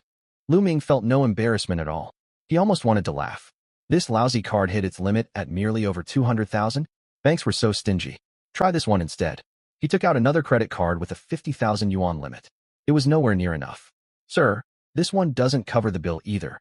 The waiter's tone turned icy. "You aren't planning on dining and dashing, are you?" 2 security guards peeked in from the doorway. Lu Ming paid them no mind. Slowly, he pulled a set of car keys from his pocket, the key to his beat-up Jinbei van. It was worthless, of course, but he had more stashed inside his backpack. Rustle.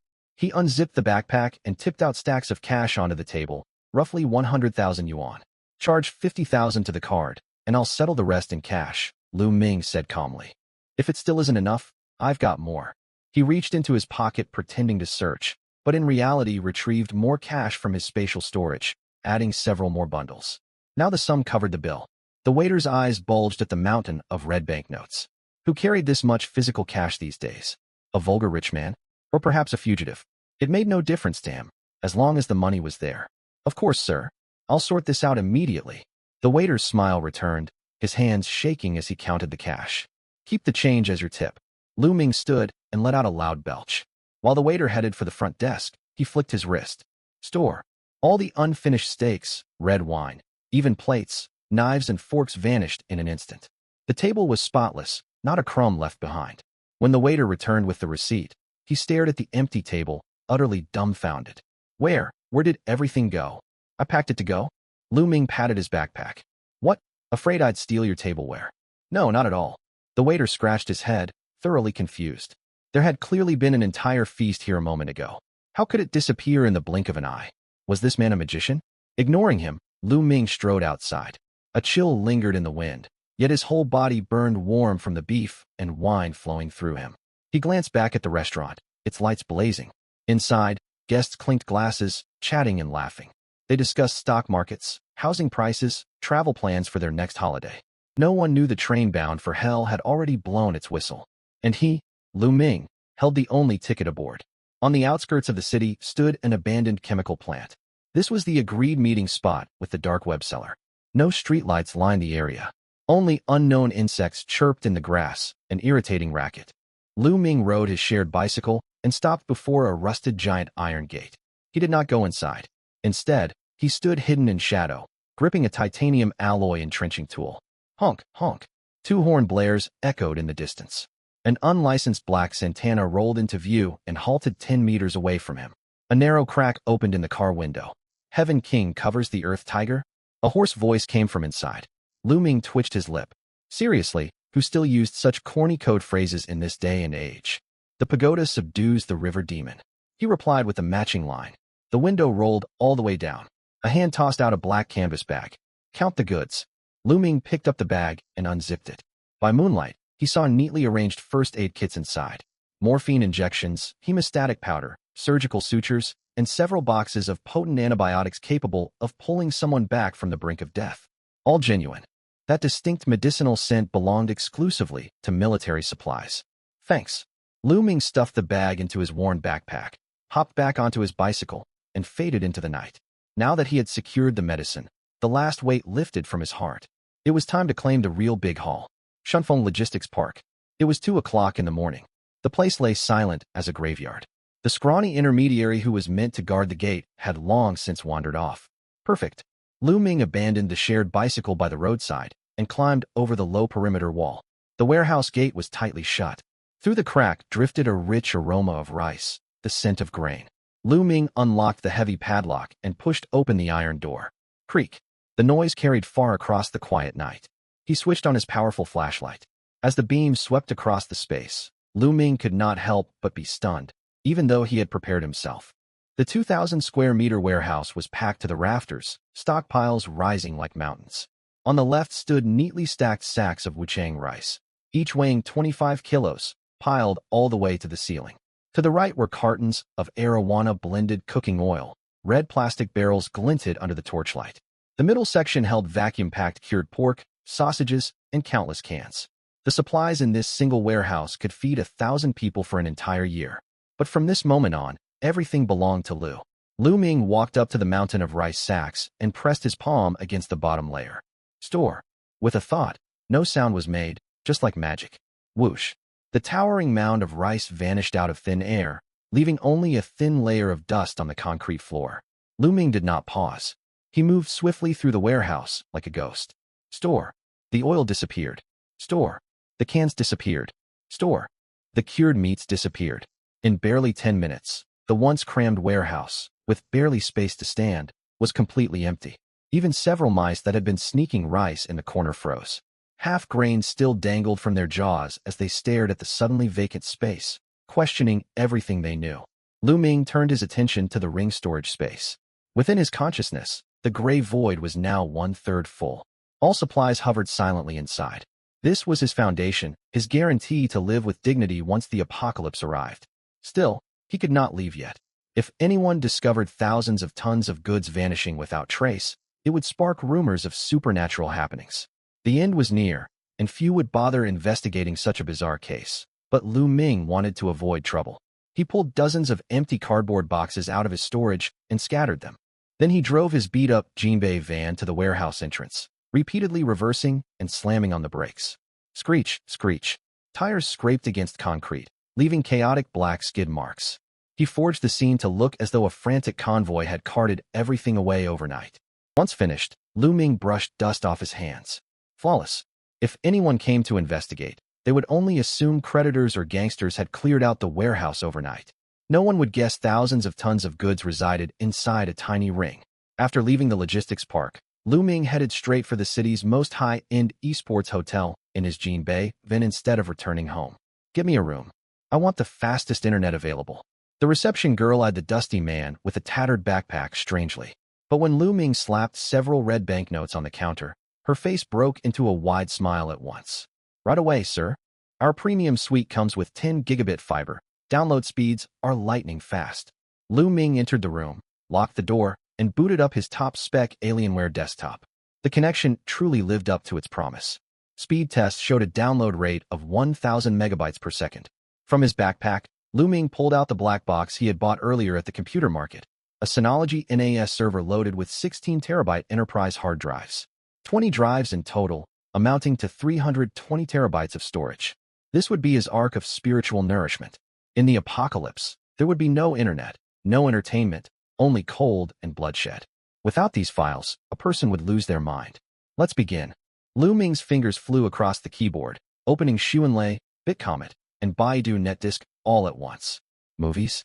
Download every film on the IMDb Top 250, the complete Marvel collection, all Stephen Chow's works, and well, those adult films too.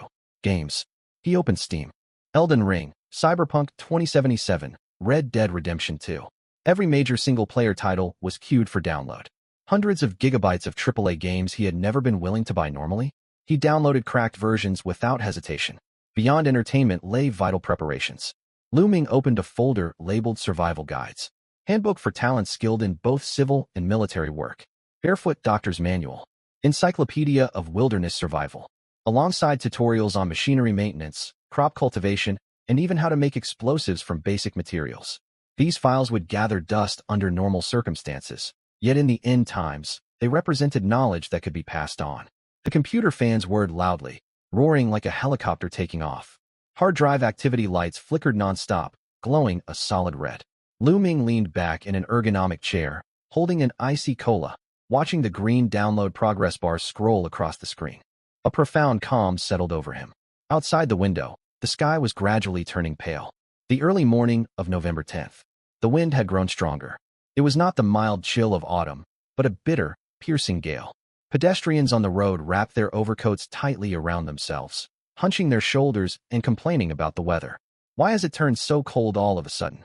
The weather forecast never mentioned a temperature drop. Lu Ming stood by the floor-to-ceiling window watching the tiny figures below. A temperature drop? This was nothing. In a few days, they would learn how gentle this current cold truly was. Just then, his phone rang. An unfamiliar number. Lu Ming answered. Hello? Boss Lu. A loud, gruff voice with a thick regional accent came through the line. This is Wang, the renovation contractor. The steel plates and bulletproof glass you ordered have arrived. The factory shipped them out overnight. So, when should we start construction? Excitement colored old Wang's tone. Lu Ming's payment had been extremely generous. He had turned down all other jobs for this contract and assembled more than a dozen of his best workers. Lu Ming glanced at the time, 8 in the morning. 20 days remained until the full outbreak of the apocalypse. Start immediately. Bring your crew and get to work right now. I want you to turn my apartment into an impenetrable iron fortress within a week. Not even a fly can slip inside. Old Wang pounded his chest confidently over the phone. You've got it. Leave it to me. As long as the money is good, I could build you an imperial palace. 9 o'clock in the morning. Lu Ming returned to the 18th floor of Xingfu residential compound. He pushed open the front door. The apartment was empty, nothing but gray bare cement walls and dust covering the floors. Only a few days earlier, this had been a warm little home. Now it looked like an unfinished construction site. Lu Ming closed the door casually and tossed his prop backpack into the corner. He walked to the center of the living room and pulled an outdoor folding chair out of his storage, settling down comfortably. Hiss! The can of unlimited supply iced cola popped open. The fizzing bubbles echoed clearly in the vacant room. He did not find the space shabby. On the contrary, he appreciated its simplicity. Fancy decorations would only be a burden in the apocalypse, breeding grounds for bacteria, fuel for fires. Only cement and the steel plates soon to be installed formed the foundation for survival. Inventory check. Lu Ming closed his eyes, sending his consciousness into the sub-dimensional ring on his index finger. It felt like a god overlooking his own territory. The sight never failed to astound him, no matter how many times he witnessed it, sending tingles down his spine. The 100 cubic meter storage space was filled to capacity. The left side was the grain zone. 50 tons of wuchang rice rose like a white wall, releasing a rich rice aroma. Beside it sat another 50 tons of wadeli flour. One whole side of the invisible boundary was lined with cured pork and sausages, streaked red and white, glistening with fat. The center was the liquid zone.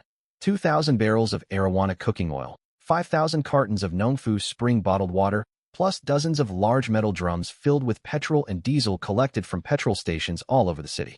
Energy. The fuel that would let him roar across frozen wastelands in an off-road vehicle in the future. The right side served as the supplies zone. A dozen first aid kits rested there quietly.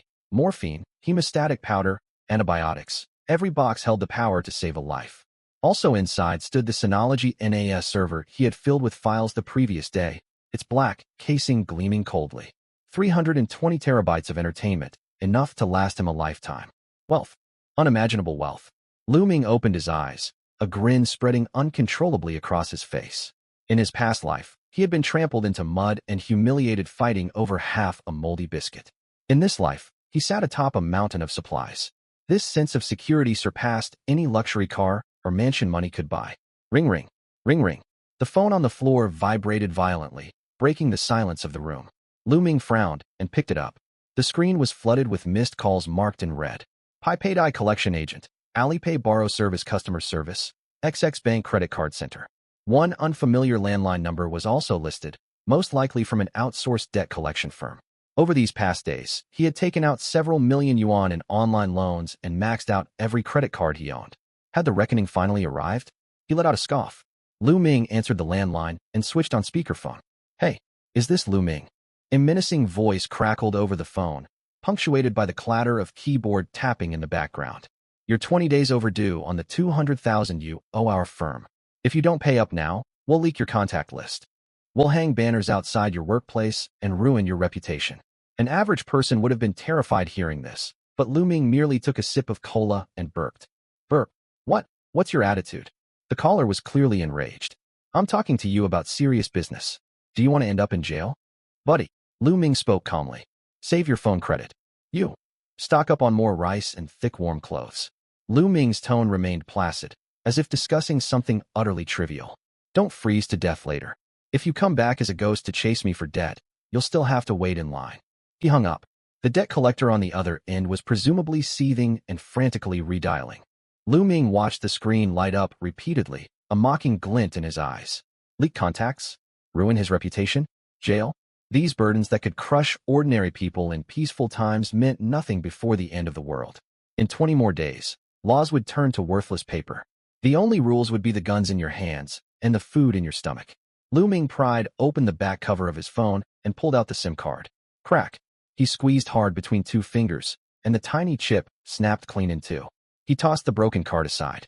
It arced through the air and landed in a pile of rubbish in the corner. He then pulled a spare phone out of his spatial storage, one he had prepared long beforehand with an untraceable burner SIM. This dedicated line was only for contacting construction crews and receiving supplies. Peace returned.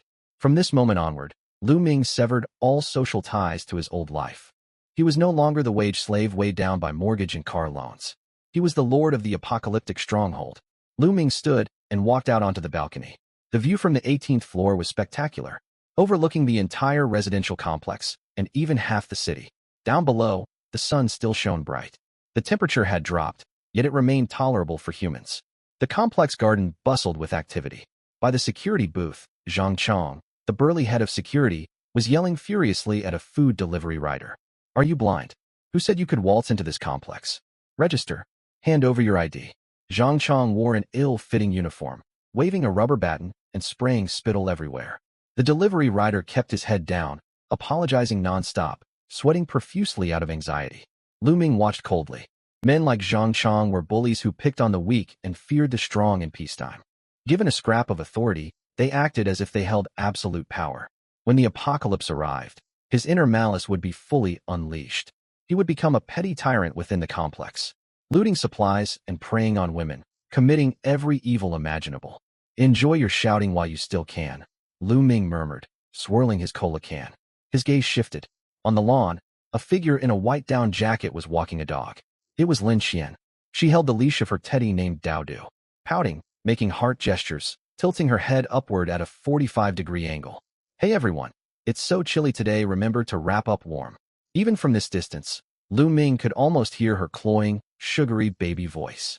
The teddy defecated on the lawn, yet Lin Xian did not spare it a glance. She simply tugged the dog away. A cleaning aunt silently stepped forward afterward to sweep up the mess. A quintessential self-serving opportunist. In his past life, she had used her looks to trick supplies from countless men in the early days of the apocalypse, including Lu Ming. Brother Lu Ming, I'm so cold. I want something hot to eat. The memory of that voice still turned his stomach. I've got no warm food for you. Lu Ming's eyes turned icy. But there's plenty of hot garbage. Further in the distance, a group of elderly women danced square dancing on the plaza. The loudspeaker blared at full volume, tormenting residents on lower floors who dared not complain openly. The boundless horizon holds my love. Aunt Lu swayed her stout hips, her face flushed. She was the complex's unofficial gossip hub and a master of moral coercion. She knew every household's business, exactly how many people lived in each flat and what they had bought. When disaster struck, she had led the mob that broke down Lu Ming's door. We're all neighbors. How can you hoard everything for yourself without a twinge of guilt? Xiao Lu, what's wrong with sharing a bite with your old aunt? Lu Ming tapped his fingers lightly against the cold railing. All these lively, greedy, hypocritical people would become walking corpses under the shadow of the apocalypse. Some would freeze solid into ice sculptures, some would turn savage beasts, and others would end up as food. Pathetic.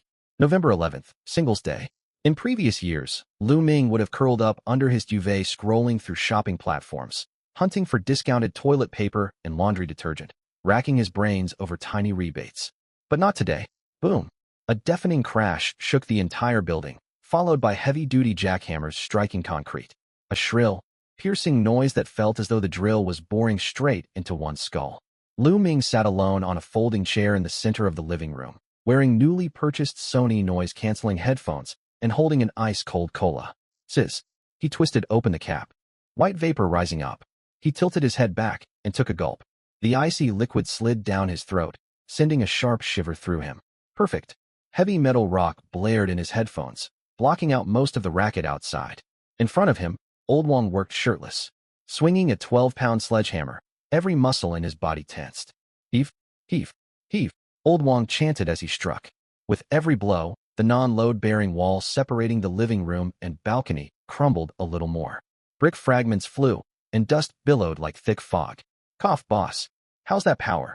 Old Wong wiped dust off his face, revealing a row of white teeth as sweat streamed down his dark spine.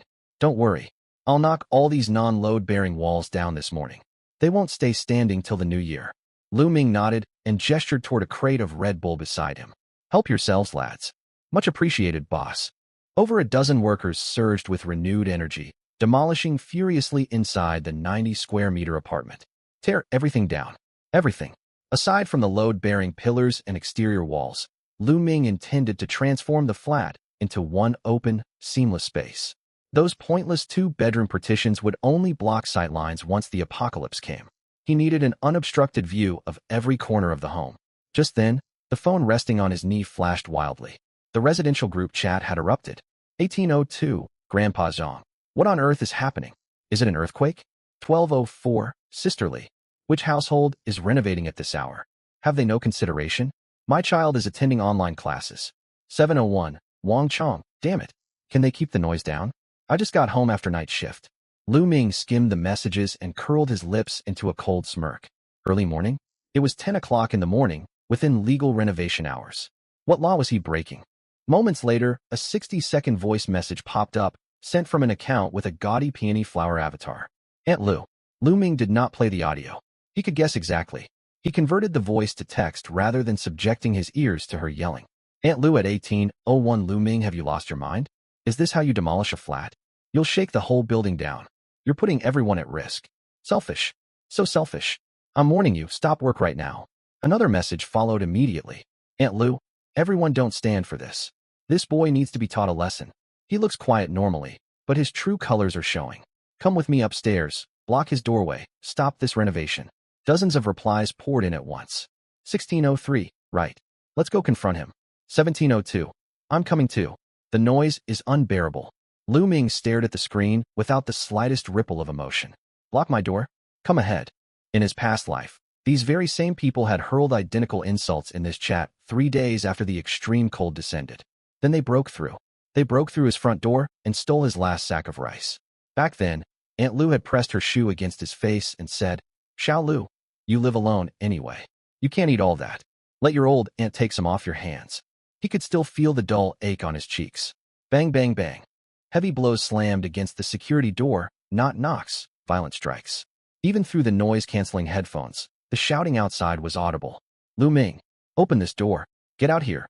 Old Wang froze mid-swing with the sledgehammer, glancing awkwardly at Lu Ming. Boss, what do we do? All the workmen halted and exchanged uneasy looks. Renovation crews dreaded neighborhood conflicts. If things escalated and police arrived, work would stop and they would lose pay. Lu Ming stood and brushed dust off his trousers. Keep smashing, don't stop. He walked to the door and peered through the peephole. A crowd packed the corridor. Aunt Lu stood at the front, her fleshy cheeks quivering with rage. Beside her stood the property manager in uniform. The manager was a blatant opportunist. He practically groveled to wealthy homeowners driving luxury cars, yet culinary tasks aside, barely spared Lu Ming a glance. Lu Ming, we know you're inside, the manager shouted. This is property management. Open up immediately.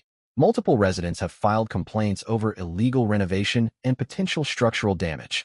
Lu Ming gripped the doorknob and pulled the door wide open in one sharp motion. Clang. The crowd outside stumbled forward, caught off guard by the sudden opening.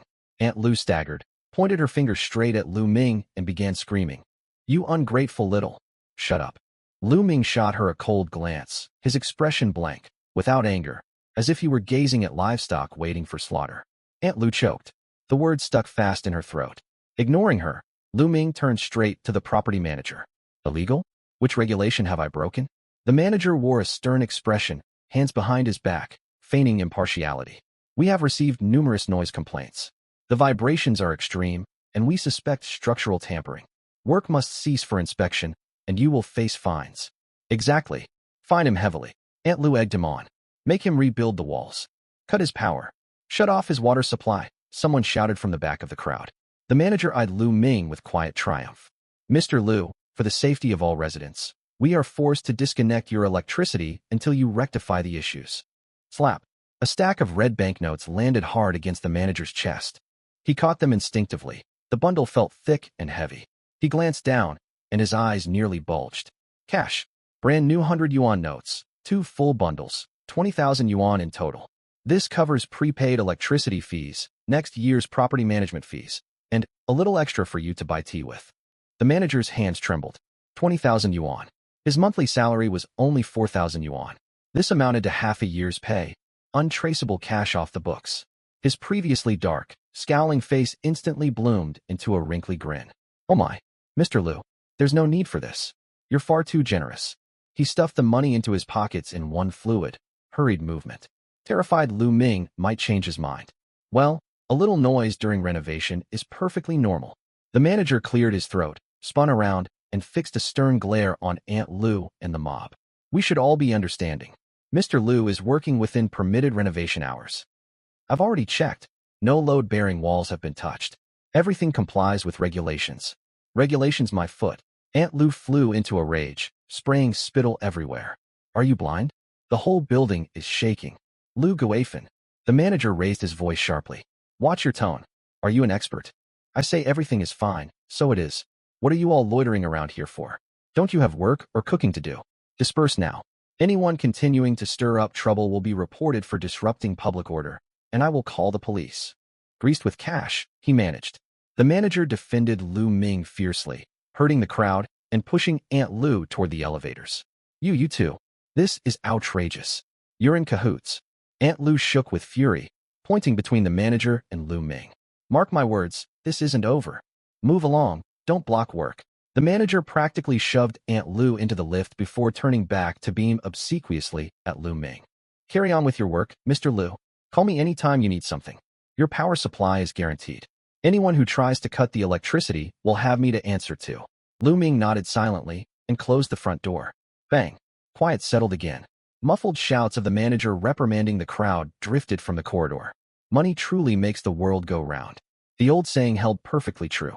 Lu Ming walked back inside. Old Wang and the other workmen stared in stunned amazement.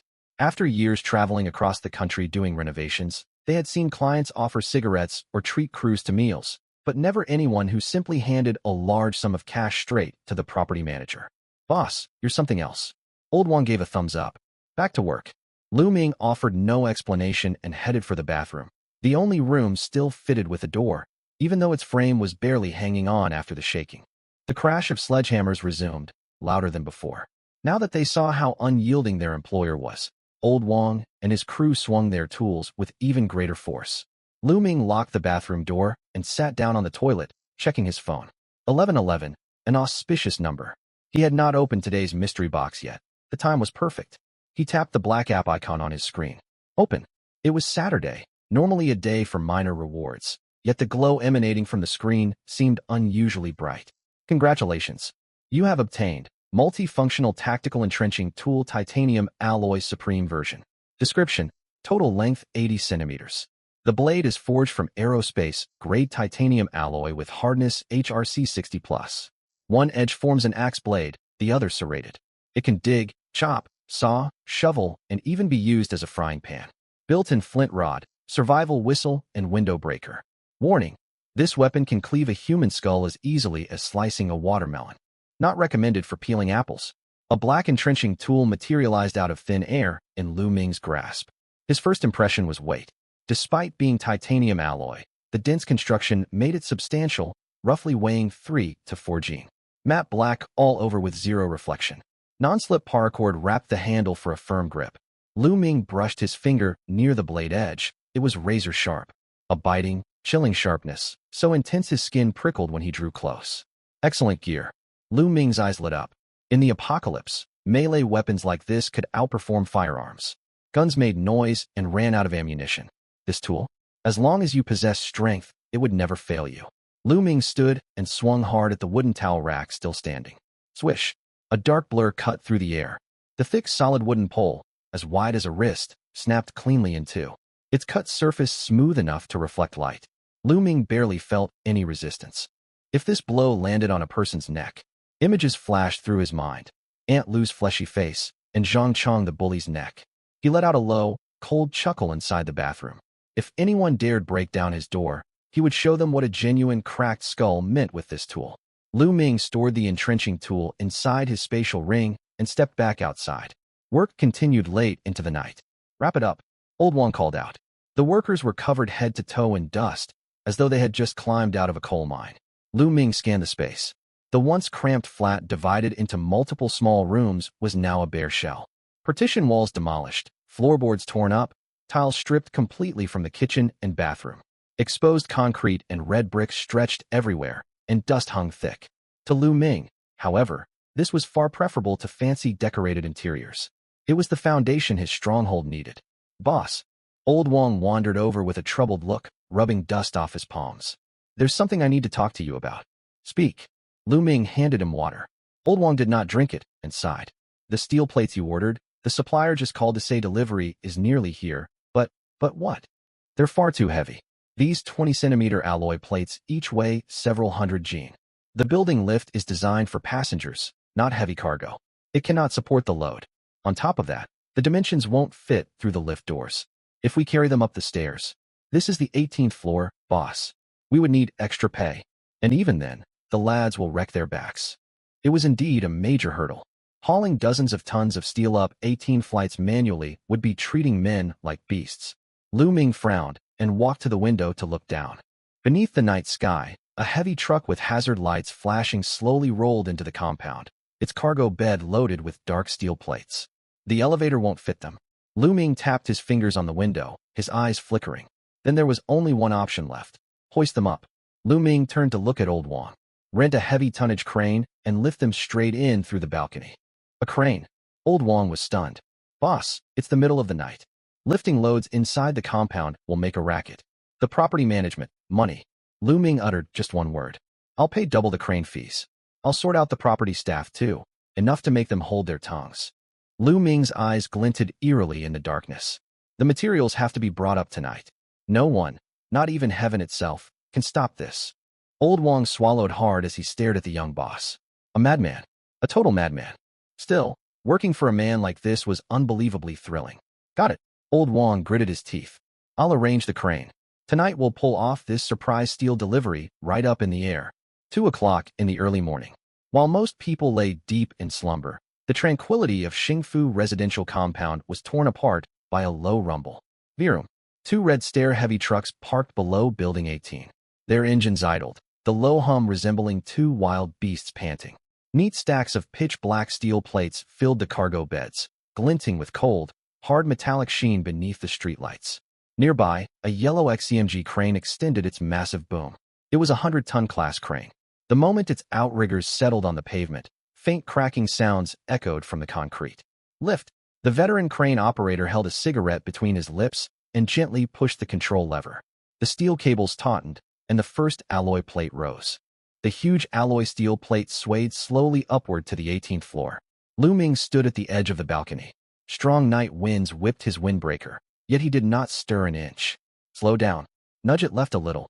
Beside him, Old Wong leaned halfway out over the balcony with a walkie-talkie, directing the operator down below. Thud. With a dull crash, the over 250-kilogram steel plate landed steadily on the concrete floor, sending a faint tremor through the slab. Such noise would surely draw complaints in daylight, but it was too in the dead of night. What's more, Lu Ming had offered double overtime pay. Both the crane crew and Old Wong's workers were fired up. No one grumbled about fatigue. As for the neighbors, let them wake up. Lu Ming took a sip from his Red Bull can, his expression cold. They would struggle to sleep in a few days anyway, tormented by the bitter cold. This racket was just a preview. Boss, this steel plate is top-tier stuff. Old Wong ran a hand over the newly landed plate. It felt icy to the touch. Tapping it produced a deep, muffled tone instead of a sharp ring. Q345B manganese steel. This material's normally used for bridges. You're laying it as flooring? Old Wong clicked his tongue in amazement. He had worked in renovations for 20 years. He'd seen marble flooring, solid wood flooring, but never manganese steel. This was a first. Lay it. Lu Ming crumpled the empty can. He tossed it into a corner. Build it to be as sturdy as possible. Will do. Old Wong waved his hand. Several burly men stripped off their shirts and hauled the steel plates inside in unison, chanting work cries. For the next several hours, the 18th floor resembled a steel mill. The piercing blue glow of welding arcs flickered through the night, casting erratic light across the room. The smell of burning welding rods mixed with ozone hung thick in the air. Lu Ming demanded full penetration welding.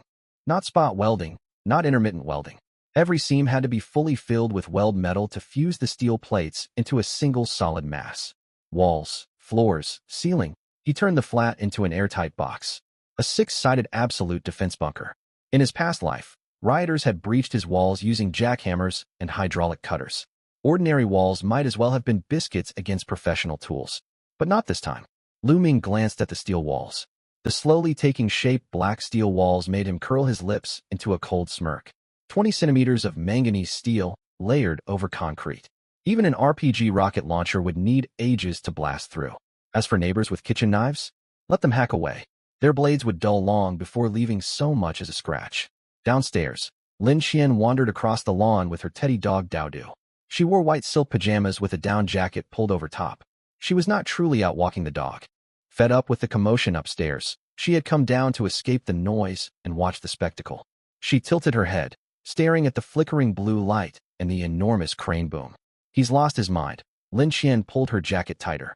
The night wind cut sharply, making her shiver. Going to such lengths in the middle of the night. How much money must this cost? She knew nothing about renovations, yet she noticed the expense. Where did that pauper Lu Ming get so much cash? Could he have won the lottery? Greedy thoughts swirled in her head. She pulled out her phone, filmed a short video of the 18th floor, and sent it to Lu Ming. Lin Qian, brother Lu Ming still awake? I hear so much noise at your place. What are you up to? It looks like you're building a nuclear shelter. Smirking face after sending it. She stared at the screen waiting for a reply. Once, whenever she messaged him, Lu Ming responded instantly, fretting over her late at night. On the 18th floor, Lu Ming's phone vibrated in his pocket. He pulled it out and glanced at the message. A nuclear shelter? Huh. If nuclear war really struck, you wouldn't live long enough to stand there gossiping. Lu Ming swiped across the screen and deleted the chat window, without sending a single character. He had no time for this scheming woman. All his focus remained fixed on the walls. Boss, all steel plates are laid. Old Wong wiped sweat from his forehead. Even on this late autumn night, heat rolled off his body. Next up is that aerogel something felt. Aerogel insulation felt. Lu Ming gestured toward dozens of sponge-like rolls stacked in the corner. This stock alone had cost him 300,000. They looked unimpressive. Thin layers, dull gray, almost resembling ragged cotton waste. Yet this was aerospace-grade material, the same thermal insulation used on Mars rovers. Its thermal conductivity was staggeringly low. A mere 10mm sheet delivered insulation equivalent to a 1-meter thick red brick wall. When the end times arrived, cold would prove far deadlier than hunger. Temperatures plummeting to -70 degrees would overwhelm standard insulation. Heat would leak out like water from a cracked bucket. In his previous life, frostbite led to necrosis. This stuff cost that much. Old Wong lifted one roll. It weighed almost nothing. Boss, forgive me for saying so, but this feels like a waste of money. Ordinary rock wool would suffice. It won't be enough. Lu Ming shook his head. His gaze was unyielding. Lay 2 layers. Sandwich this between 2 sheets of steel plate. I want this apartment to work like a thermos flask. Old Wong opened his mouth, ready to mutter about throwing money away.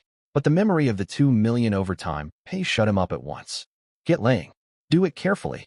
Old Wong shouted. No gaps. This treasure cost 300,000.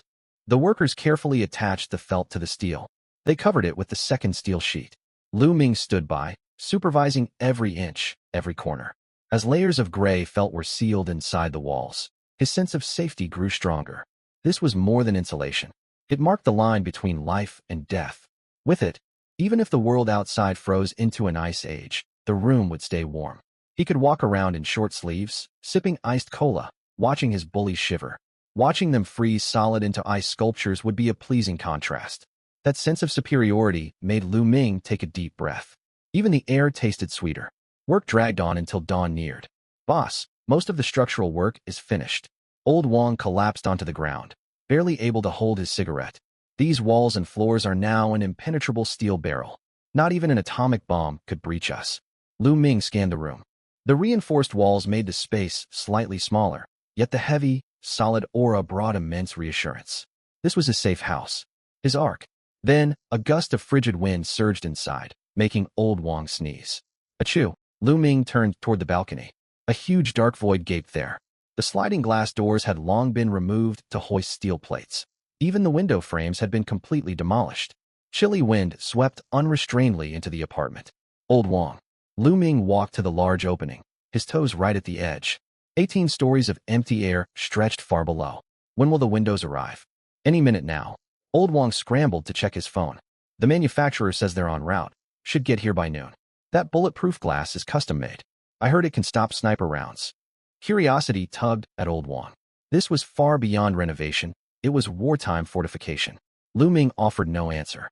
He stared toward the distant horizon as the sun rose, burning red, painting the clouds as if engulfed by flame.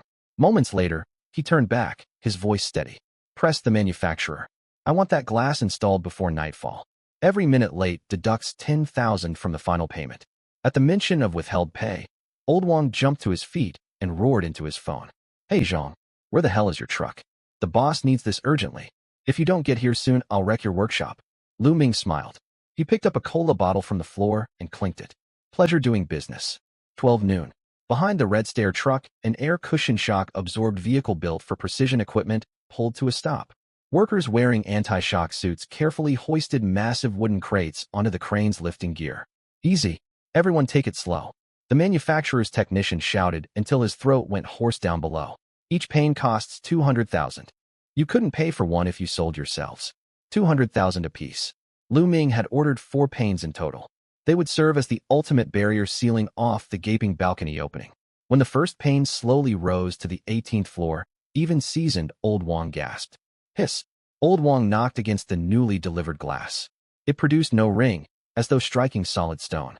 Boss, you call this glass? It was less glass and more a transparent wall, with an overall thickness of 10 centimeters. Slightly thinner than a brick wall, yet infinitely more intimidating.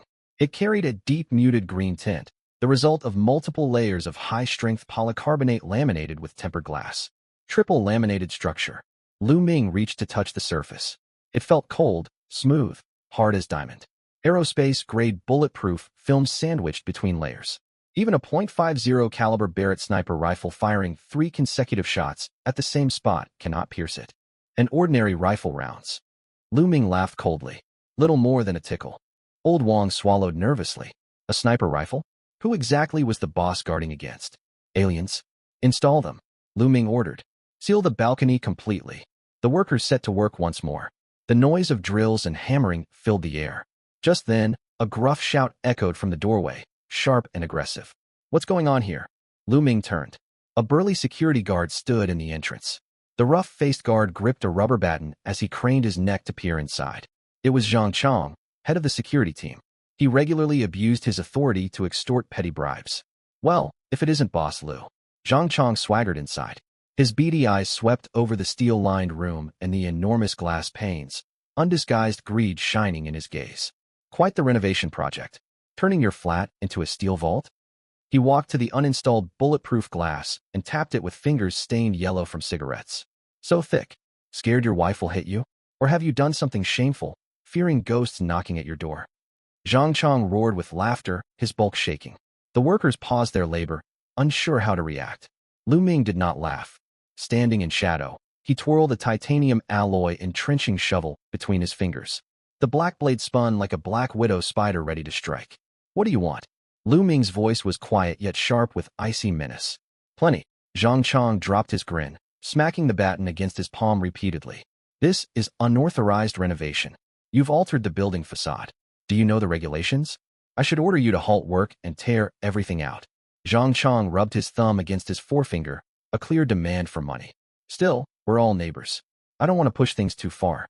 Hand over 20,000 as a deposit and buy my men a few cartons of cigarettes. Then I'll pretend I never saw anything. Extortion. Blatant, unmasked extortion. If this had happened to the old Lu Ming, he would have cowered, paid up obediently with a smile, addressing him respectfully as Brother Chong. Now, Lu Ming stared at Zhang Chong's greasy face and felt only contempt. 20,000? You are not worthy. What if I refuse? Lu Ming stepped forward.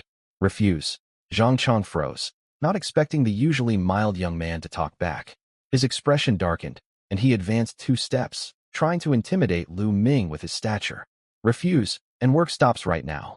I'll get men to smash these useless glass panes and see how you finish installation. Zhang Chong waved his rubber baton, jabbing it toward Lu Ming's face. Kid, don't turn down a kind offer. In Xingfu compound, nothing happens without my say-so. Silence fell over the room. Old Wang moved forward to mediate, but Lu Ming halted him with a single glance. Lu Ming said nothing. He slowly raised his hand and gripped the entrenching shovel. Cold light glinted off the blade, the jagged serrations looking menacing. He watched Zhang Chong calmly. No anger, no fear in his eyes. He looked at him the way one might regard a corpse. Utterly still, lifeless. Zhang Chong shuddered under that gaze. He had run with gangs, fought, seen blood, yet never encountered such a stare, as though a starved wolf had locked its sights on his throat. A chill shot up his spine. His arrogant bluster faded instantly. He subconsciously stepped backward. What are you planning? Zhang Chong shouted, bluffing despite his fear. Hitting people is illegal. Cameras are rolling everywhere. Get out.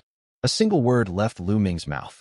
Spoken softly, yet his overwhelming aura struck Zhang Chong like a sledgehammer to the chest. Zhang Chong opened his mouth, ready to hurl insults to save face.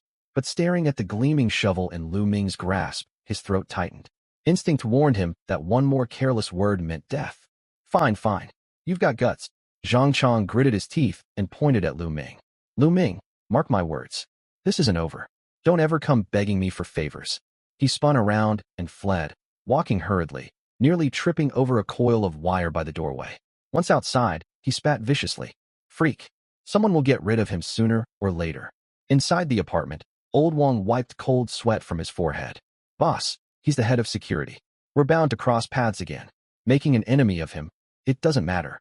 Lu Ming put the shovel away, his expression settling back to calm. Install the glass. It must be finished before dark. 5 o'clock in the afternoon. The sun sank toward the horizon. The last rays of dusk spilled over the city, dyeing skyscrapers blood red. Click. As the final high tinsel bolt was tightened, for huge bulletproof glass panes fully sealed off the balcony. The open void vanished, replaced by a transparent wall. To maximize structural strength, Lu Ming had ordered one-piece glass panels without operable windows. Yet 6 concealed circular holes had been drilled into the reinforced alloy support columns along the glass seams, firing ports. Normally sealed tight with custom steel caps, appearing merely as decorative rivets from outside. But once Lu Ming unscrewed the covers indoors, gun barrels could extend outward unobstructed. Anyone trying to climb up and smash the glass would be met with a headshot. Boss, all done. Old Wang tidied his tools, staring in awe at the fortress of steel surrounding him. This was no ordinary home. It was a bunker built on the 18th floor. Steel walls, steel flooring, even bulletproof windows.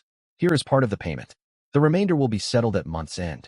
Lu Ming tossed several bundles of cash over to Old Wang. These laborers endured hardship. Originally, Lu Ming had considered paying them nothing, yet he decided to hand over the money, a small luxury before the end times. As for warning them about the apocalypse, setting aside whether they would believe him, Lu Ming would never reveal the truth. They were not close enough for him to take that risk. No need to count. You're generous, boss. Old Wang clutched the cash, grinning widely. It had been a rewarding job. The boss was strange, yet he paid handsomely. After seeing Old Wang and the workers off, silence descended once more on the apartment. Lu Ming walked over to the balcony.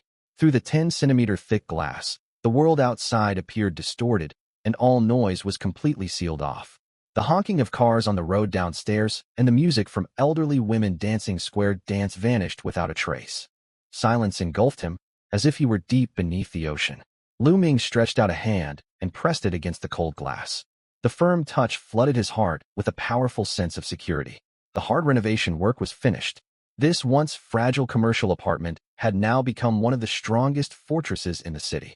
Even if floods raged outside and zombies laid siege to the city, he could hold a glass of red wine inside the steel box and watch the chaos unfold with a calm smile. Gurgle. His stomach rumbled. He had been busy the entire day and had not eaten a single bite. Lu Ming retrieved a steaming box of Pizza Hut pizza from his spatial storage, the supreme durian flavor. When he lifted the lid, rich fragrance instantly filled every corner of the flat. He took a bite. Strings of mozzarella stretched apart, and sweet fruit flesh melted on his tongue. Truly delicious. As he ate the pizza, he glanced at the time displayed on his phone. 23:59, November 12th. A brand new day was about to arrive, a Sunday. According to the rules of the mystery box, Sundays yielded intermediate rewards. Last Sunday, he had drawn the overpowered subspace ring. What would he get this time? Lu Ming wolfed down the last slice of pizza, wiped oil off his hands, and his heartbeat quickened. This anticipation was 100 times stronger than waiting for his year-end bonus in his previous life. Finally, the clock struck midnight, and his phone vibrated once. 1 second, the purple glow on the phone screen slowly faded, replaced by a somber black sheen edged with the aura of slaughter. It was no ordinary black. It was a matte shade that seemed to swallow all light. Lu Ming held his breath, his fingers trembling faintly. An intermediate reward. What would it be this week? A mech? Or a nuclear missile silo? Of course, that was just wishful thinking.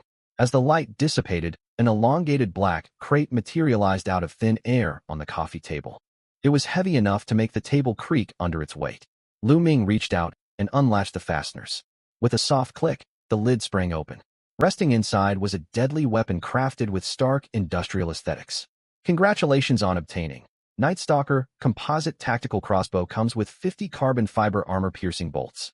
Description: military-grade individual combat weapon forged from aerospace, aluminum alloy, and carbon fiber. Equipped with a built-in miniature winch cocking system. Draw weight: 200 pounds. Muzzle velocity: 420 frames per second. Fitted with a 4x32 red dot sight and laser sight. Silent, precise, lethal. Note: this device was known as the Divine Arm Crossbow in ancient times. In the modern era, it is a death warrant. A crossbow. Lu Ming's pupils constricted sharply. In the early days of the apocalypse, this was an artifact among artifacts. While firearms were powerful, they created far too much noise. More importantly, firearms were extremely hard to acquire. Though he was a reincarnator, he had only ever been an ordinary civilian. Where would he get guns? Bullets were finite, too. Once spent, there would be nowhere to restock them amid the chaotic wasteland. This crossbow was different. Silent. It became the scythe of the Reaper under cover of night, claiming lives without a sound. What's more, its ammunition was recoverable. Bolts could be pulled free and reused after firing. As long as the bolt head stayed intact, he possessed unlimited ammunition. Lu Ming gripped the crossbow body firmly. The icy sensation made his blood boil. It was heavy. Weighing roughly 3 to 4 kilograms, it sat rock steady. He tested turning the winch. Whir. Alongside an almost imperceptible mechanical meshing sound, the bow limbs slowly drew taut. The high tensile bowstring locked into the ready-to-fire position, the building tension sending a shudder through his chest. Lu Ming pulled one black bolt from the crate. The carbon fiber shaft was light as a feather, yet immensely tough. The three-edged bolt head glinted coldly, with blood grooves carved into every facet. Once this bolt pierced a human body, it would tear open a massive wound that could never be staunched. Let's test it. Lu Ming glanced around. The flat was empty, perfect for a shooting range. He aimed at a pile of leftover construction planks in the corner, old door frames and floorboards torn out by old Wong and his crew, stacked 10 centimeters thick. He raised the crossbow, braced it. He pressed his eye to the sight. The red dot locked steadily onto the center of the wooden stack. Lu Ming drew a deep breath, held it, and gently squeezed the trigger. Twang! There was no deafening blast, only a short, dull vibration, like someone plucking a taut rubber band.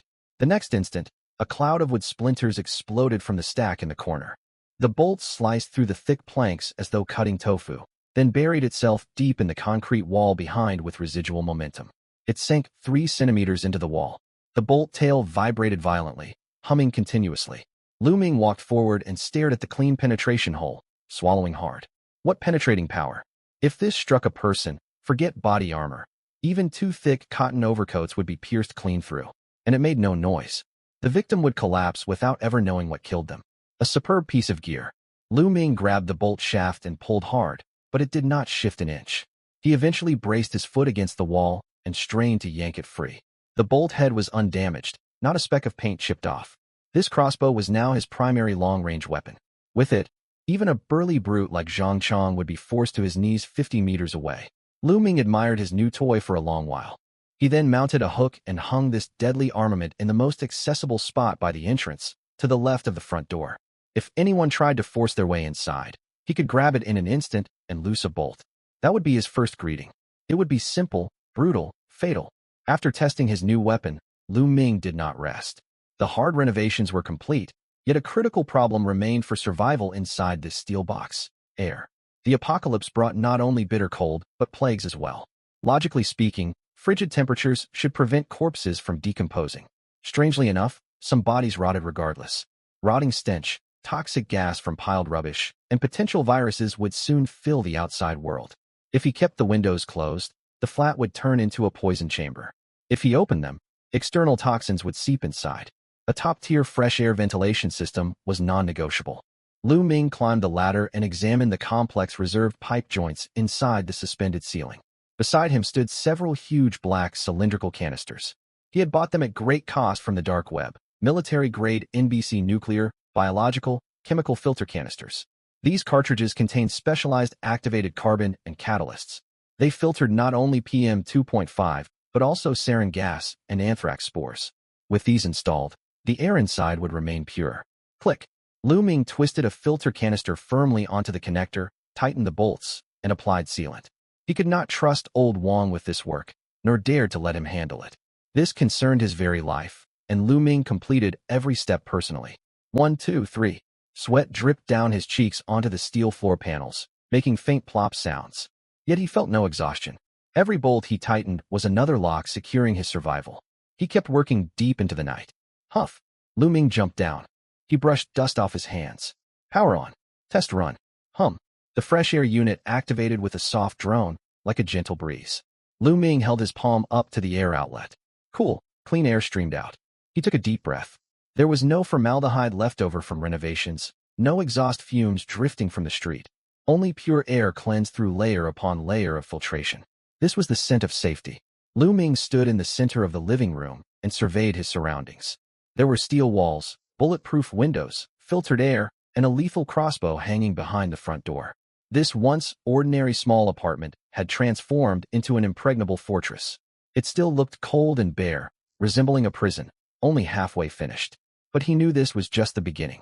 Soon, he would fill this frigid steel box with his mountain of stockpiled supplies, turning it into the warmest, most luxurious haven in the apocalypse. Interior furnishing. Lu Ming looked over the empty living room, a hopeful smile tugging at his lips. In his past life, he could only admire luxury mansions scrolling through other people's social media feeds. In this life, he would live better than anyone else amid the end of the world. Tomorrow, he would fill every empty space. November 20th. 10 days remained until the apocalypse descended. Lu Ming saw off the last team of workers installing surveillance cameras and smart home systems. Bang! As the heavy explosion-proof steel door slammed shut, Lu Ming engaged 3 mechanical deadbolts. He slid a thick solid steel door bar, as thick as a human wrist, across the frame. Click!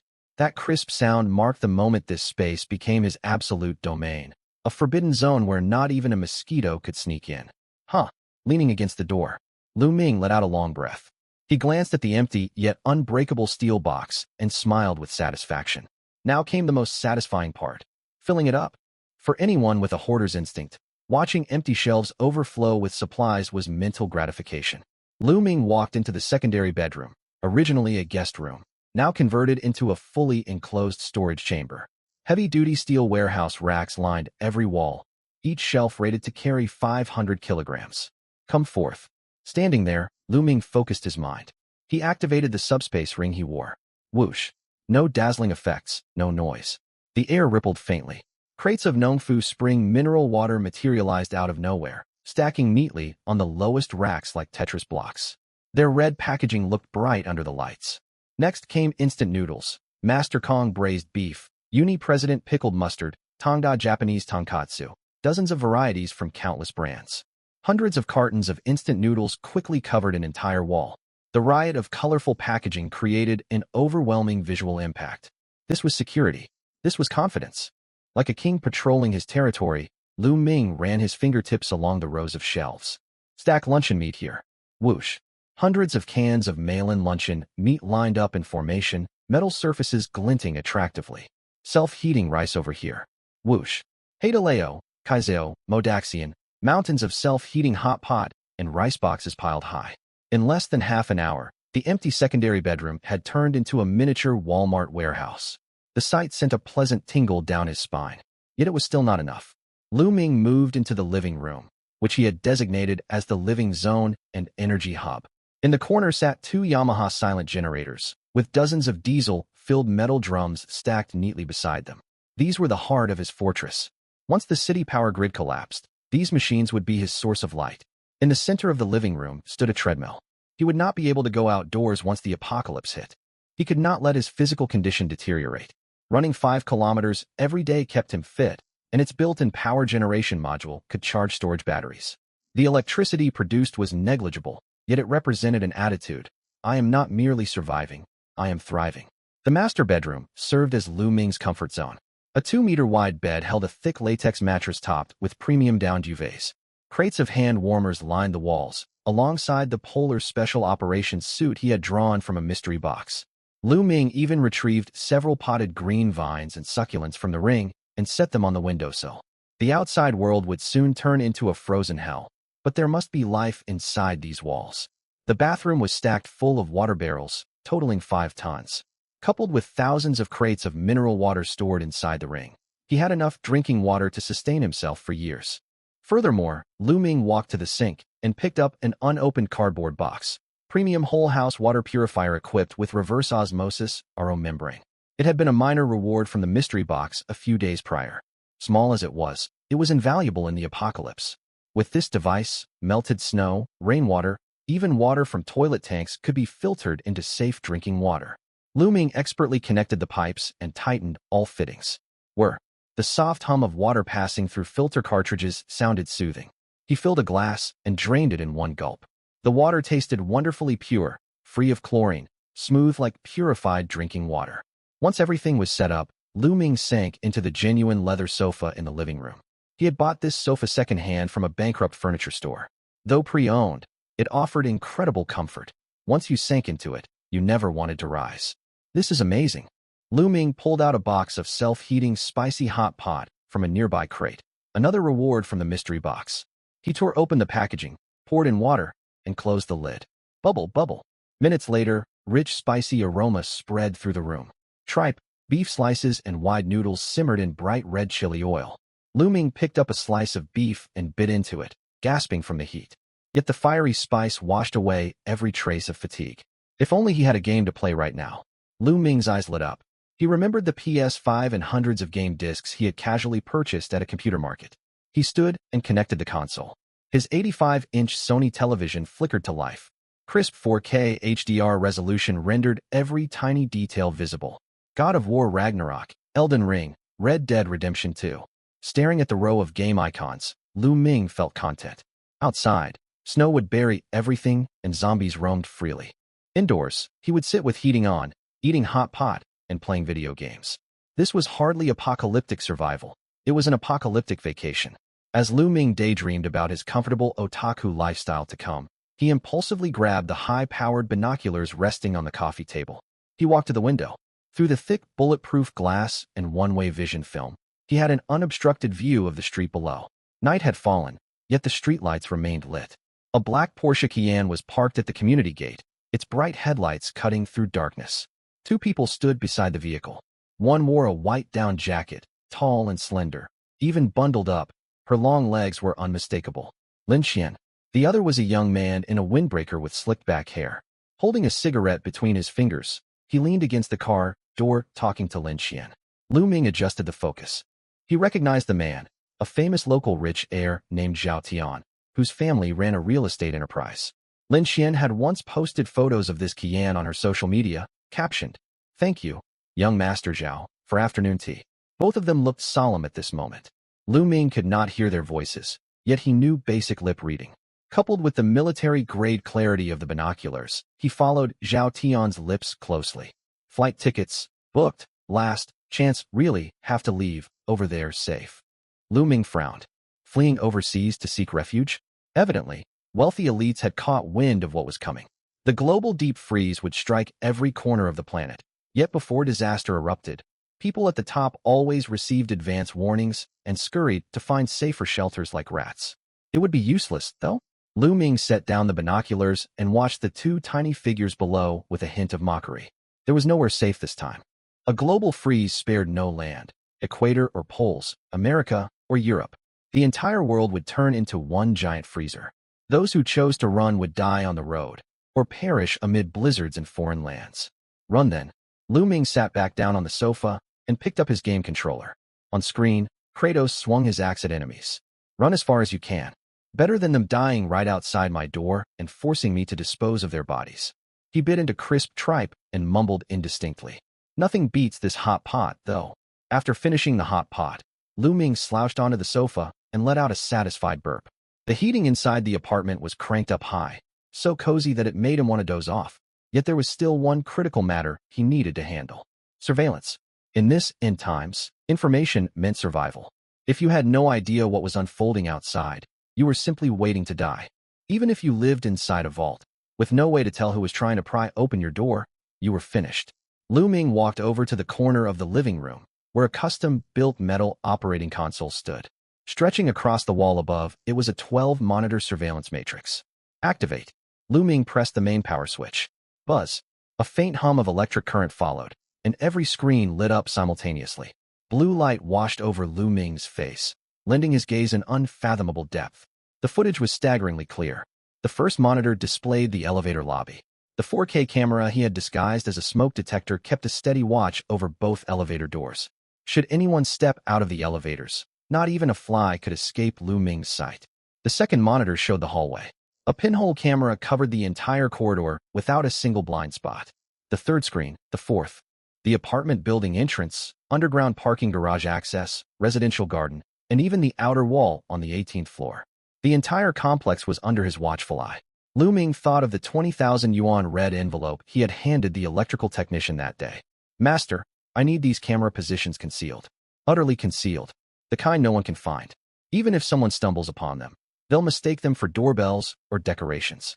Back then, the elderly technician had patted his chest confidently. "Rest assured, boss. I've been in this trade for 30 years. I've installed equipment for plenty of wealthy clients to catch cheating spouses. No one will suspect a thing." Looking at the footage now, the money had been well spent. Lu Ming sank into an ergonomic chair and picked up the bottle of endlessly chilled cola from his first blind box. He had to admit, the drink deserved its reputation as the lazy person's joy beverage. He never grew tired of its taste. At the same time, the thrill of holding everything under observation made him feel he truly occupied a safe haven. He could even spot Zhang Chong inside the security booth. On screen, Zhang Chong sat with one leg crossed over the other, a cigarette dangling from his lips as he played cards alongside several other security guards. Loose change was scattered messily across the table. A pair of kings. Any takers? Pass. Full. Zhang Chong's fleshy face flushed with excitement as he shouted, spraying spittle everywhere. He had no clue that in a room on the 18th floor, a pair of eyes watched him coldly. Like a god looking down upon ants. Lu Ming switched the feed. On the 6th monitor, Aunt Lu, The woman, always out to grab petty advantages, was sneaking around, rummaging through the trash bins downstairs. She picked up several shipping cartons, glanced left and right to make sure no one was around, quickly flattened the boxes, and stuffed them into a huge woven sack. Tisk. Lu Ming took a sip of cola and shook his head. Aunt Lu's family was far from poor. Her son worked as a civil servant. But her urge to snatch small gains was ingrained in her bones. If she learned these boxes could be burned for warmth, she would haul them all. He switched feeds again. The 8th monitor showed the hallway. Lin Xian stood by the elevators touching up her makeup, holding a small LED vanity mirror and angling it back and forth to examine her face. She wore a thick layer of foundation, her lips as crimson as blood. Quite the diva. Lu Ming let out a scoff. She still cared so much about her appearance at a time like this. He wondered if she would remain so obsessed with beauty once frostbite covered her oozing cheeks in the freezing days ahead. Lu Ming stayed seated, observing these ordinary people. They still quarreled over trivial matters, rushed about chasing meager salaries, and put on pretenses for the sake of face and vanity. Meanwhile, the gates of hell had creaked open a crack. The sensation of knowing everything, yet choosing to watch indifferently, filled Lu Ming with overwhelming superiority. He was the prophet, the survivor. And all of them were non-player characters destined to die. Buzz. His phone vibrated. He had yet to open his daily blind box. Lu Ming set down the cola and picked up the phone. The black icon on the screen waited silently. Open. He felt no great anticipation, merely going through the motions. Today was Monday. According to the rules, only minor rewards were available. Flash. A burst of white light. 10 black cuboids materialized on the table, heavy as bricks. Congratulations on obtaining military-grade ultra-high-capacity portable power station 200,000 mAh times 10. Description: designed for special operations. Built-in graphene battery pack, supports bidirectional 100W fast charging, equipped with integrated solar panels. Waterproof, drop-resistant, and explosion-proof. Note: it is a compact mobile nuclear power station. Lu Ming picked one up and weighed it. A fantastic haul.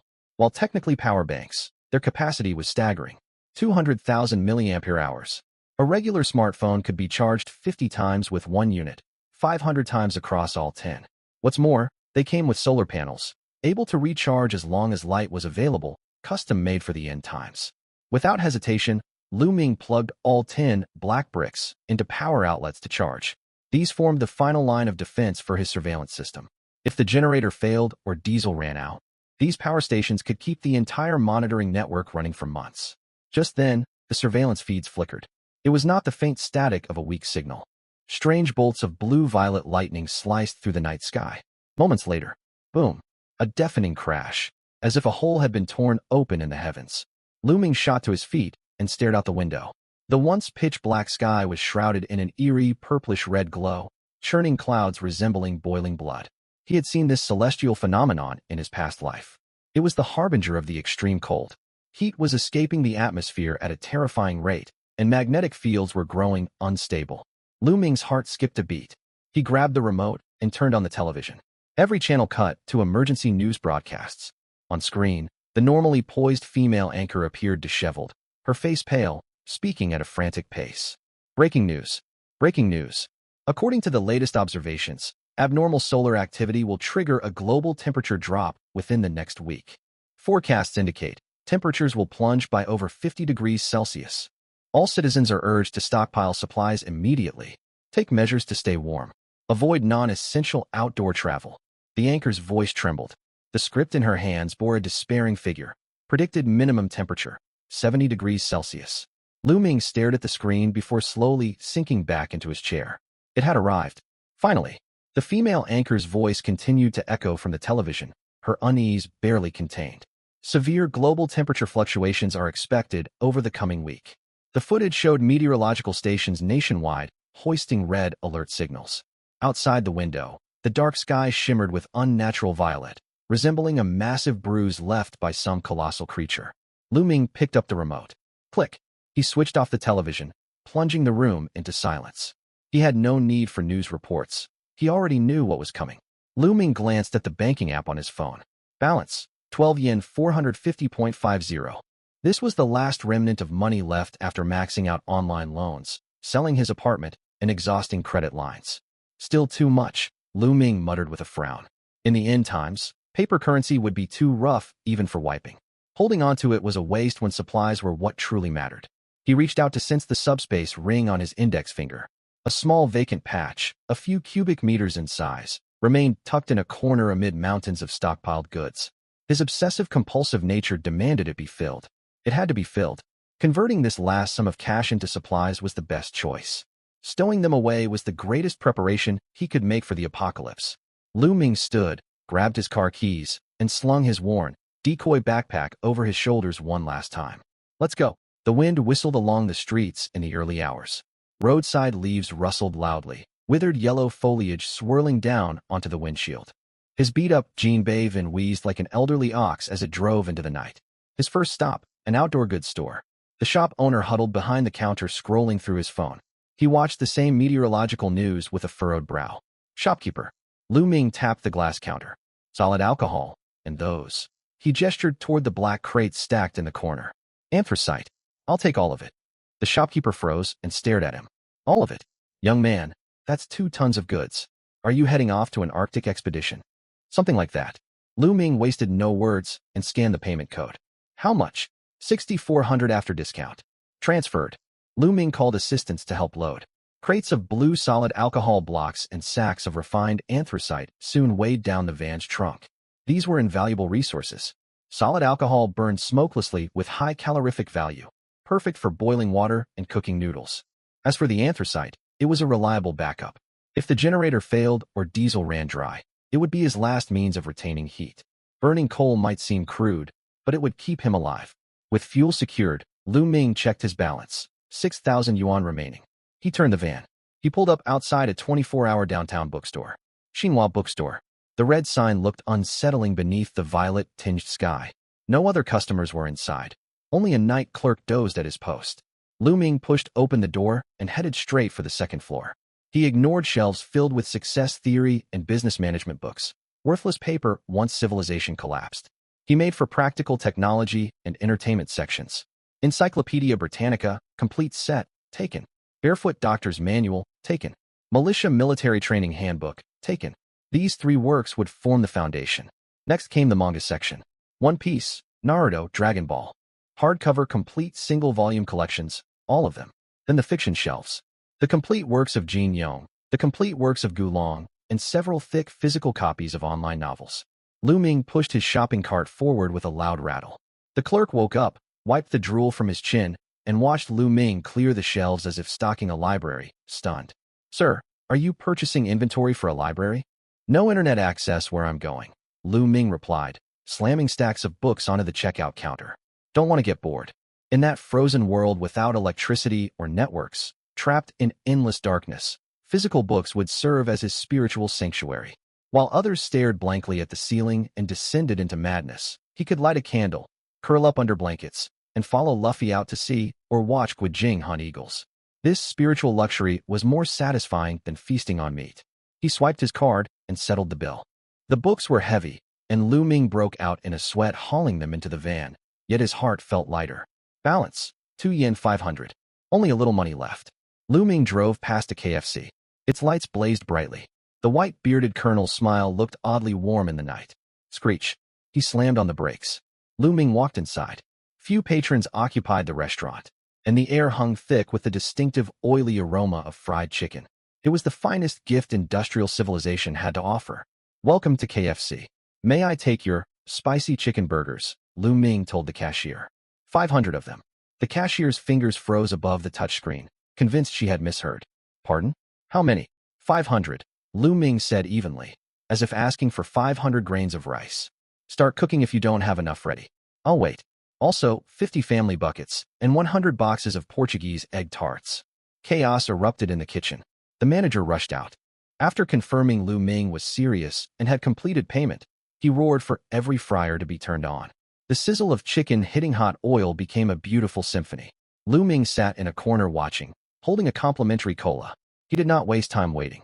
Right next door stood a popular milk tea shop, Yidiandian. Boba milk tea, Lu Ming said at the counter. 100 cups, full sugar, no ice. The young shop assistant's eyes widened. Sir, full sugar will taste extremely cloying. I like it sweet, Lu Ming cut her off. Cloying?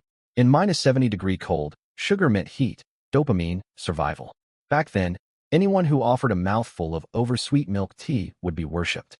An hour later, Lu Ming's battered Jinbei van was stuffed to the brim. The aroma of fried chicken and milk tea saturated the cabin, so strong it stung the nostrils. Yet it smelled incredible.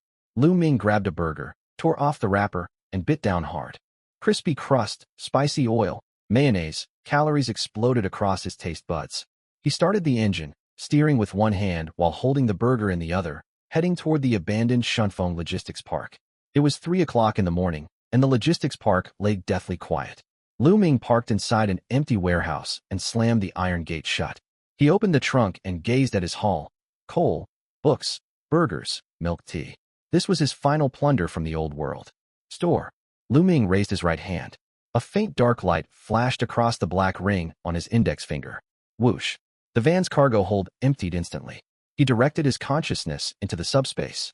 Mountains of supplies stretched endlessly within the vast pocket dimension. Tucked neatly into the furthest gap were hundreds of burgers and milk teas, packed without a single wasted inch. Space utilization rate met his satisfaction. His obsessive-compulsive disorder was appeased. Lu Ming exhaled deeply.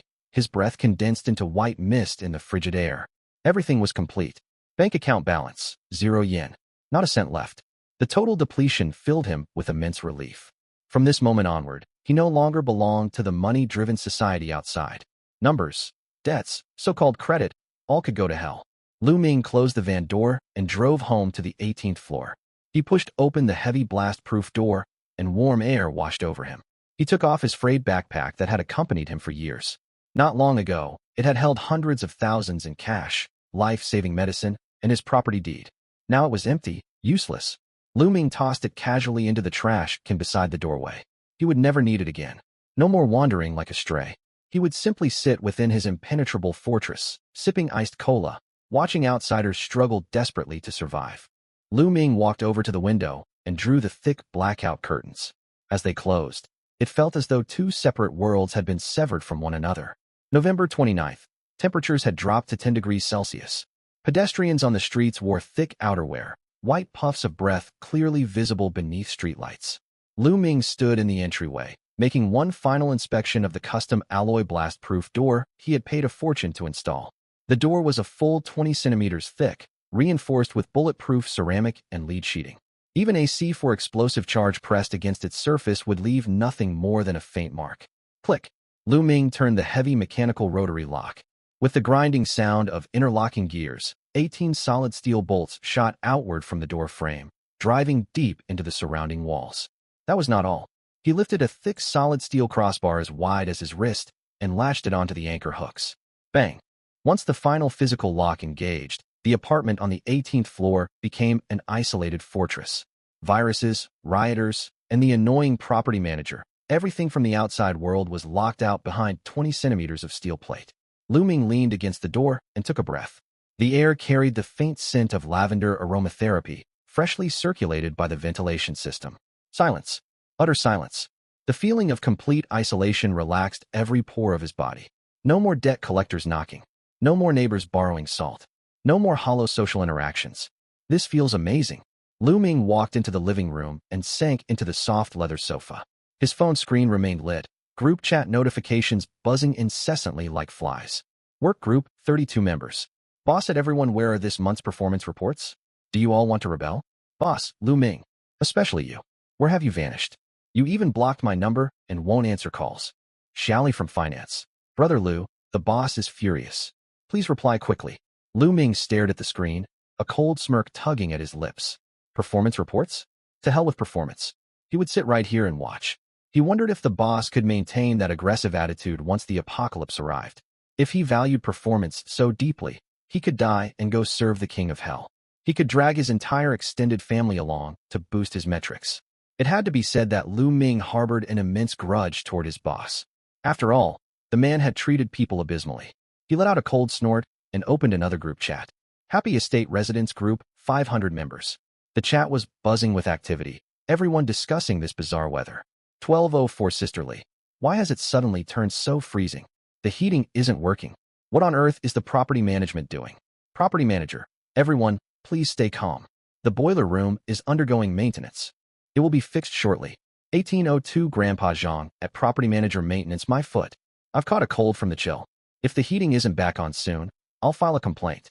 Lu Ming stared at these familiar usernames without the slightest ripple in his eyes.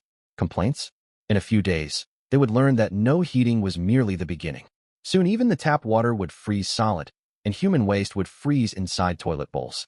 He chose not to leave the group. It would serve as a vital source of outside intelligence in the future. He simply activated mute notifications. Watch, but never reply.